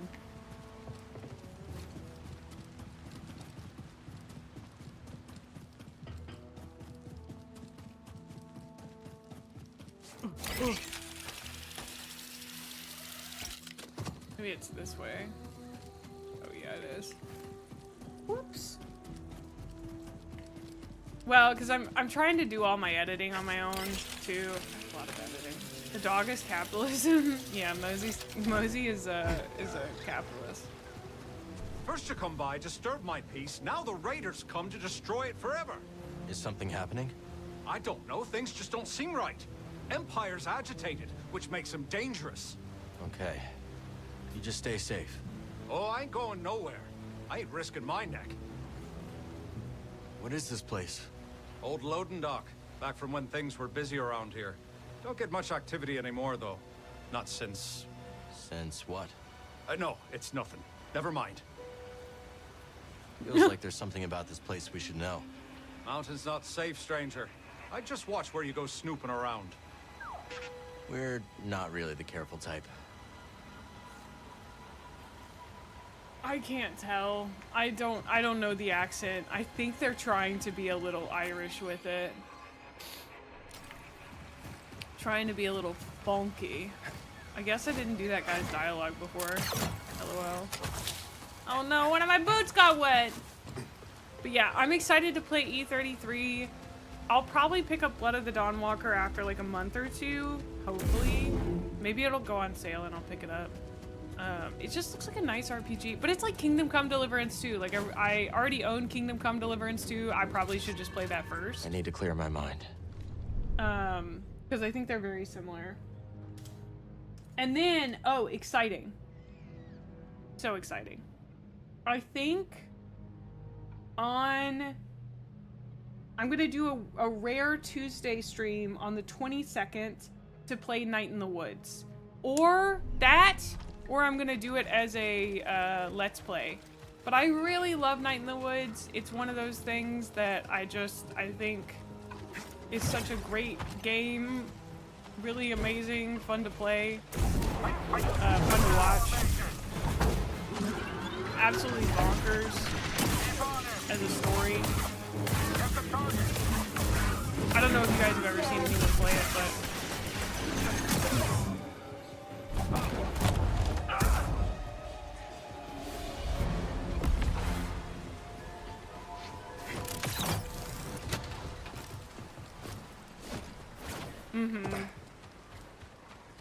it's a really cozy game. Oh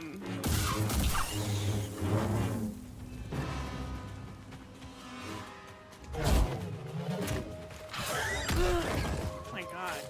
Are these the guys? These guys are the ones that do me in? That's crazy.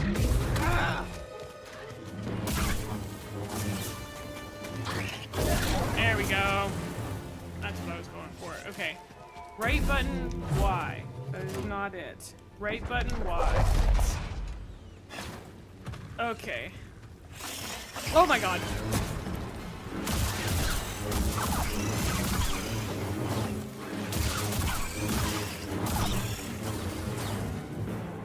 Have I already been in here?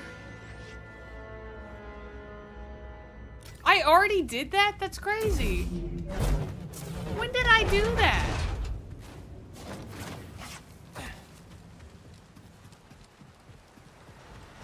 Bonkers. Okay, there seems to be some stuff down there. Aha, I need to go up and around. Who knows? Who knows when I went and did that? Also, I do want to keep playing, so next week I'm kind of booked up. I've got 3 days already planned. I want to do a Halo collab with the folks that I played Speed Freaks with. So I'm hoping to do that on Saturday. If nobody else shows up, me and Announcer may just play the Halo campaign. It just depends on if people are able to make it. Yeah, there is. Will I die? Scuba! But yes, what kind of Halo? I don't know, I'm kind of leaving that up to... It'll be regular Halo. And then I have... Oh, if you don't know, we'll do our scuba just 1 second. Let me announce a thing. I'm doing a locker room talks with Serena Nicey, I believe is how you pronounce her name. If you have a bro story, what a bro story is explained in this document.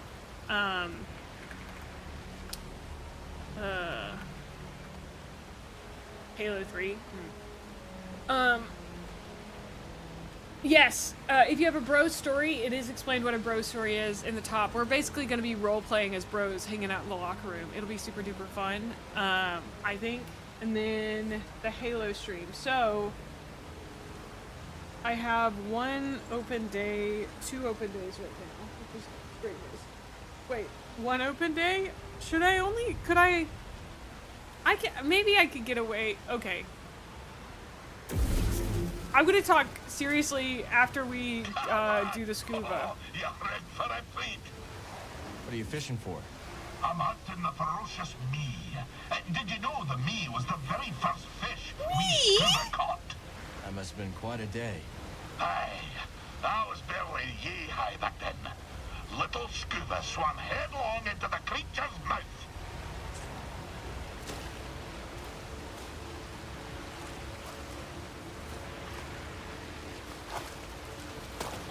It's so tiny.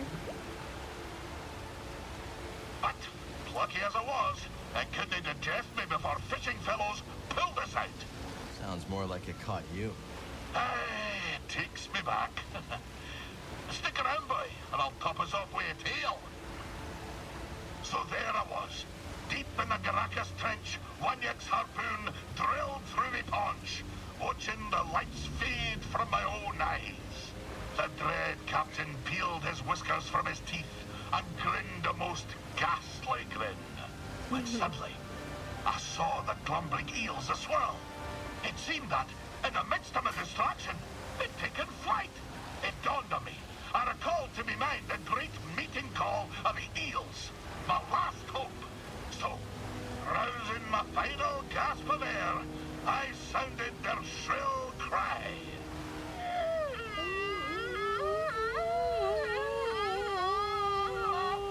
What happened? Well, lad, I'll tell you. The eels swarmed in an electric blaze. The dread crew scattered, and Wanyak, that damned Wanyak, that dread captain, was cooked like an evening quillfish. As the eels smote him into the deep, I felt consciousness run out of my ears. Darkness fell upon me when I awoke. Well, find me again, and I'll conclude my tale. Only 1 more scuba to find! I wonder where he is. Oh my god. Dude, scuba's been such a great addition to this game. Okay, the thing that I want to talk about, semi-serious. I'm reading this book right now called Unmasking Autism, and it's this great, like, reminder that I'm disabled, and I forget that a lot. Even medicated with my ADHD, like, I can't always do the same things that other people can, and honestly, capitalism asks even neurotypical people to do too much. And anyway, I really, in an ideal world, I would not work 40 hours a week, not just because I don't really want to work 40 hours a week, but because that's like just too much for me. So I'm trying my best not to work myself to death, essentially. You know, basically, like, I don't know if I'll ever get back to a 40-hour work week, because the thing is, like, I don't work under, like, I find editing to be, like, really chill and, like, cool. It's not always, like, work to me. I like it. And so there's some of that, but even when, like, Mosey's at an age where I don't have to watch her all the time, you know, I don't think I'll end up getting back to, like, where I was, which was basically doing too much. You know, at my height of, like, doing streaming stuff, I was doing too much. And I think, oh my god. It's gonna be a weird one to clip. Sorry, my controller died. Anyway. But yes, there are parts of doing streaming that do not feel like,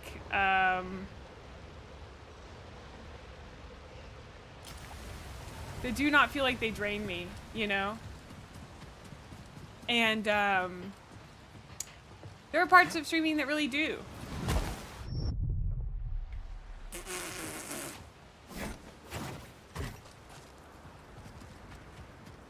I'm really grateful for the parts that don't, you know?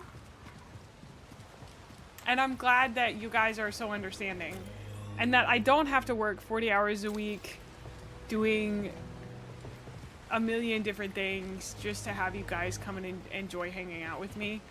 I know that if all I ever did was stream, you guys would come hang out with me. I do other things because I want to make lots and lots of people laugh, but I also have really come to be very happy with just, not just making you guys laugh, but to me it feels like a duty that I have the pleasure of coming and performing to give you guys like something cool. It makes me very happy knowing that that's something I get to do for you. So yeah, I said duty. Yeah, get over it. Okay, how do I get back down to him? Got it. But anyway, all that to say, reading this book has made me like, it's made me realize that like I am disabled, but like that's not like a bad thing, obviously. It's just a thing that I have to contend with in my life. And so I may not ever get back to where I was streaming wise, and I'm okay with that. So like, I'm very committed to doing a clip a day, but like YouTube videos might be pretty slow for a while until, you know, hopefully I'm able to hire an editor. Because the dream is to like, you know, obviously hire an editor to do a lot of this stuff. How the fuck? Did I just not go to the right place? I did. Oh, it's behind the waterfall. But yeah. Tolo recommended we check this chamber out. Puzzle chamber, puzzle chamber. What will we puzzle?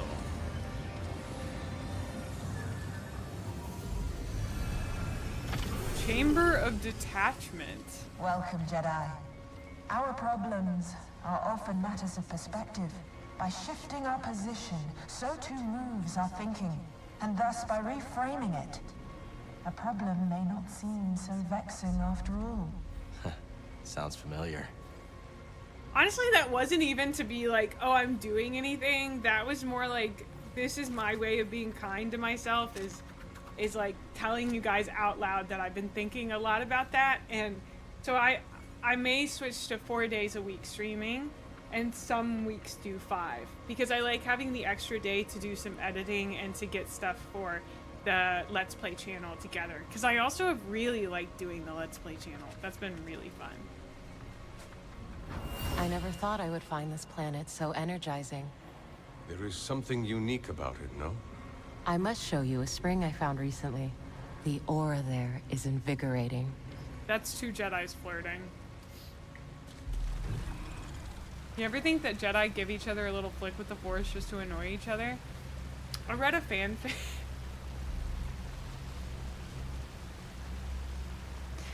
May, do you want to tell them the contents of the fanfic that you read?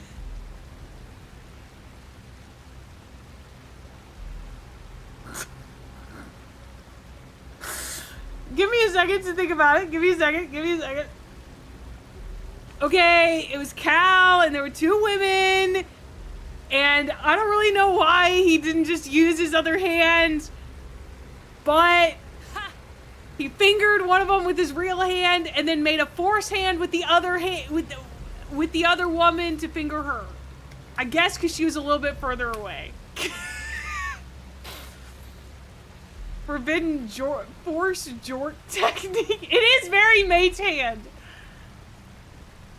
The fic was very mage hand.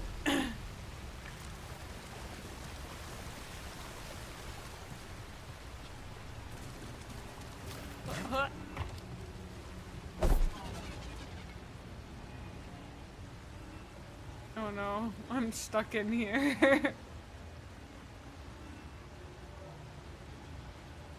I don't know. I don't even remember why I brought that up. Oh, force flicking each other. Whoa!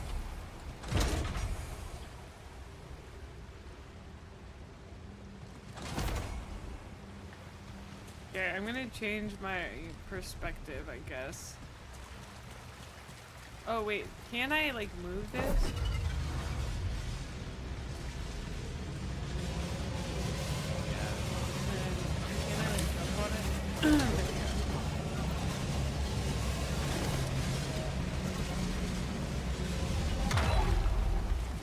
Okay.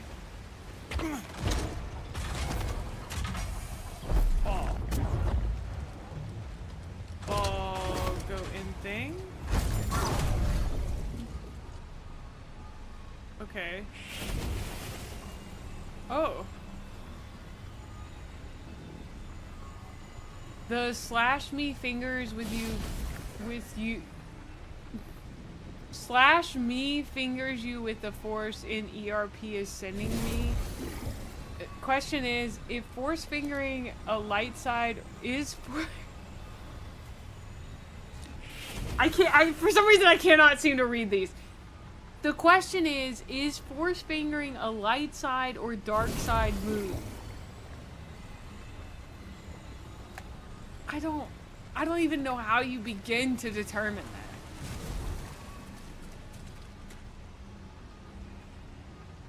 that. Light side?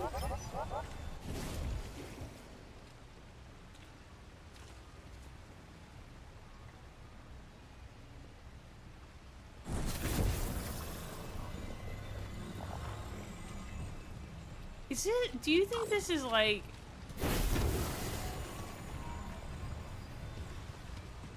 God, I don't know if I care about puzzles in this game. Is it okay if I like just don't care?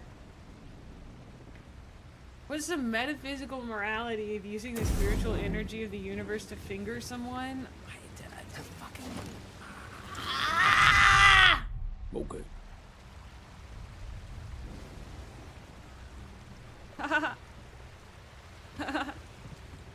I don't know.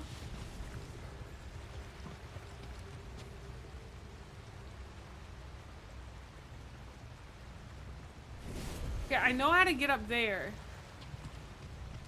Hold on, I figured out this part of the message. Puzzle room? It doesn't count? Yeah, but it's funny. Clip it. I did it to be funny. No way.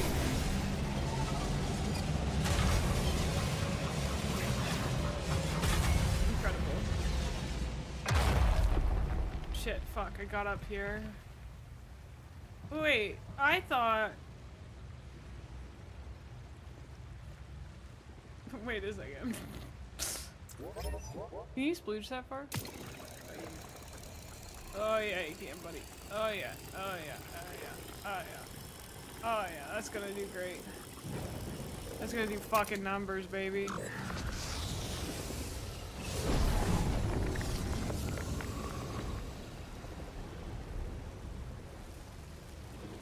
There was no point to that.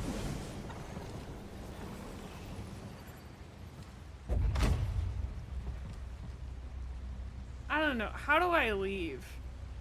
I don't even remember. How did I get in here? I feel like I'm in a fever dream.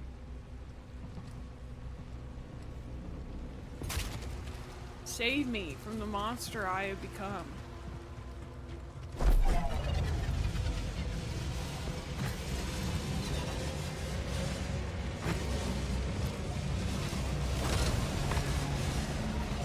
Oh, it's that waterfall. I see it.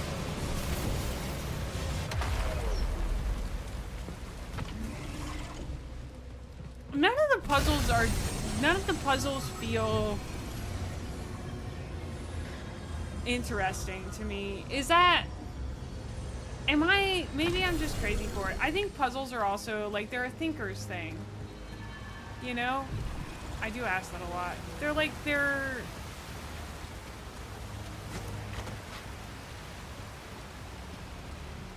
There's something for a thinker to think about.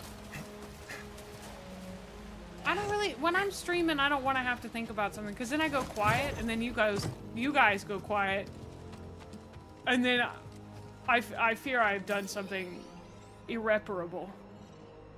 Okay, so we need to go to...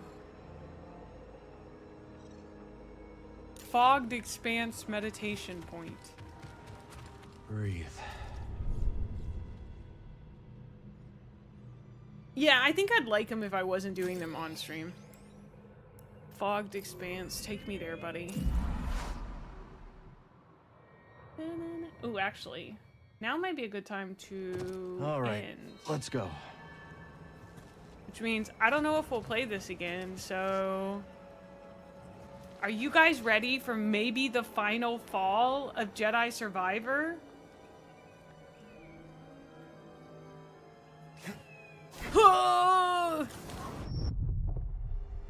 Kind of anticlimactic. Oh, there is the last scuba. Yeah, where's the last scuba? We gotta go listen to him. That's a good way to spend our last moments in this game. When you have to think about puzzles that reveals we're all secretly hate watching, true. A lot actually reveals that.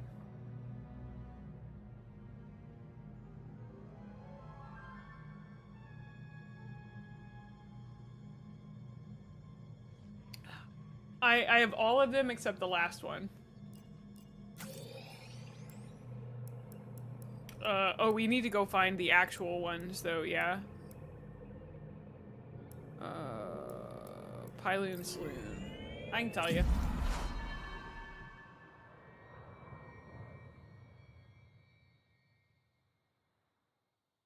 I mean, we've got an almost full tank. Here's the thing. If we don't know what to do one day, we can always just boot this back up and play some Holo Tactics or go explore. We could even do a New Game Plus one day.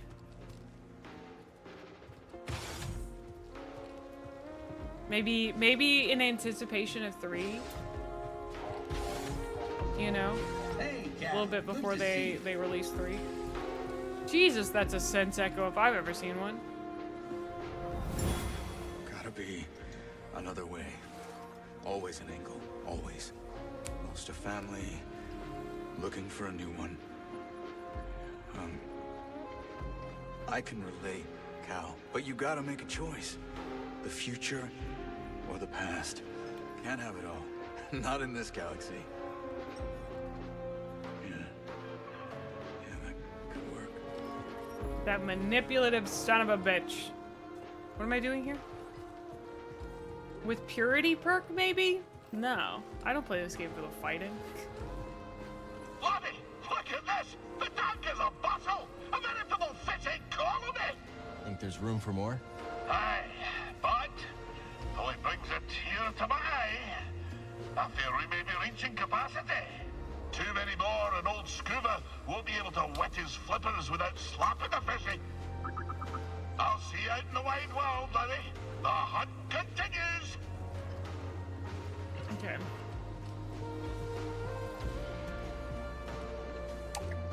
I have, in this order, barbed hookfish, blinding rayfish, blue-finned crayfish, hello, let me out of this hellhole, fin-tailed law, finger-lip garpin, frilled newt, glotzma crab, me-fish, sea-fish, snakefish, viscid lurker.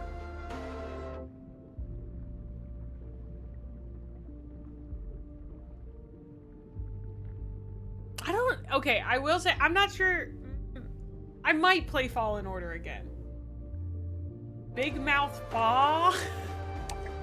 No, I don't happen to have the Big Mouth Paw. Here's what the tank looks like, almost full. You've glot my crab? I thought I'd lost my crab for good. Thank God it's almost over. Okay, Rift Passage on Kobo. I'm just kidding. Yeah, we'll do this last scuba. Can't believe a story's about to conclude.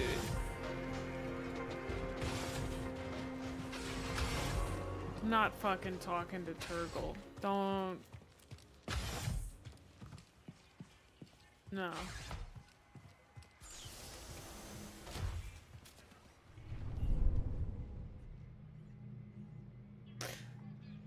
I don't think I'd shove a Necro in a tank to defend Dillo. Okay, you said what? It's the Rift Passage. Aha.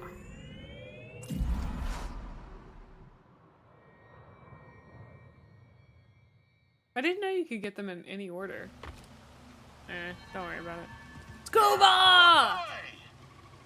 Oh, this is tiny. Step tender, lad. This one's a rare catch indeed. He says that every time. The fabled farfish. Its tail is one riven with greed, soaked to the bone with tragedy. There are scant few far left on account of their succulent glands. But I do not intend to harvest the poor creature for its organs.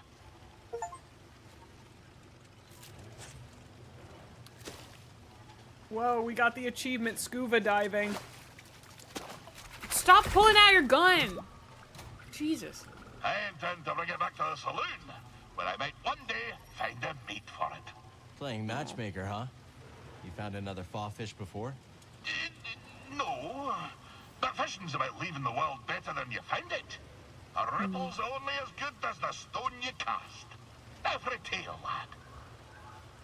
When I awoke from my last duel with Wanyak, it was on the deck of a fishing schooner.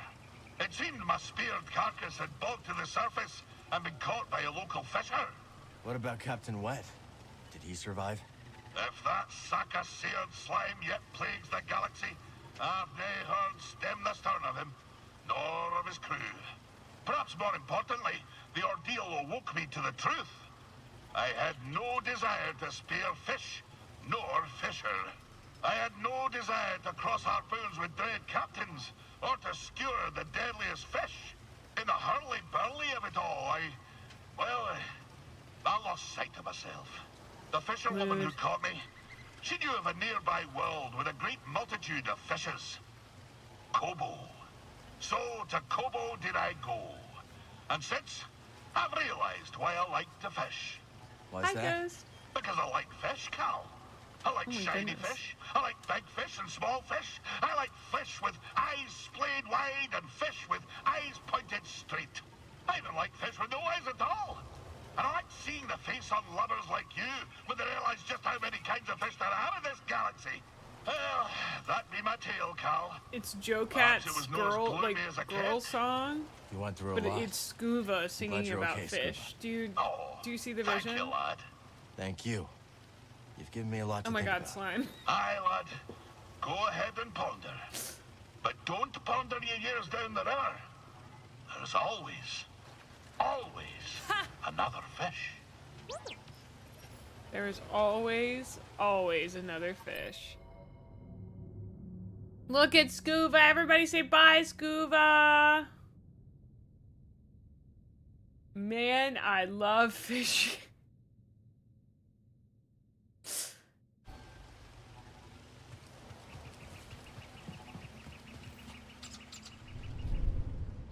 We're gonna go back to Pyloon Saloon and then say goodbye to the world of Jedi Survivor. For now. For now. If I like played video games in my spare time, who does that? This is the game I'd probably play. This and Cyberpunk. Alright. My beautiful boy, Cal Kestis. No, I'm not gonna talk to Turgle. I don't care if you guys riot.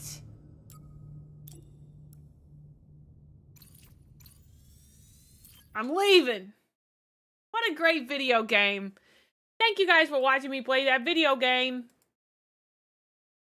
It was so fun.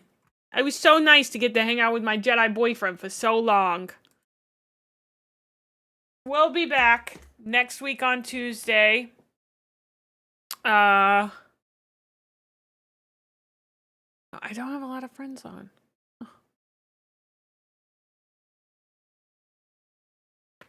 Oh.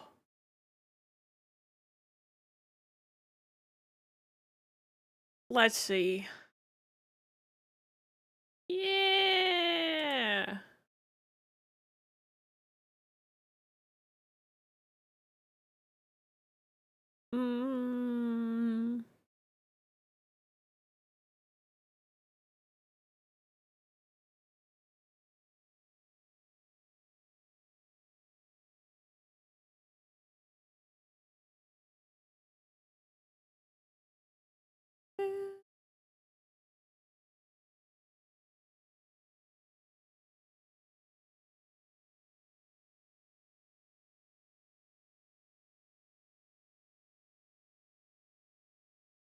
Let's trade Miwa. Yeah. Honestly, this game was so fun. So fun. Me was playing Stellar Blade. There is a very jiggly butt on my screen right now, and there will be a jiggly butt on your screen. Why did that not go through? What? That was so funny. Thanks, Drea. I'll see you guys on Tuesday for my thing with Drea and Rat. You'll get my schedule tomorrow. Yeah, that'd be great, Huthor. Thank you. I'll see you goobers then. Have a great night. Or morning, or whatever time it is for you. Bye. Mwah.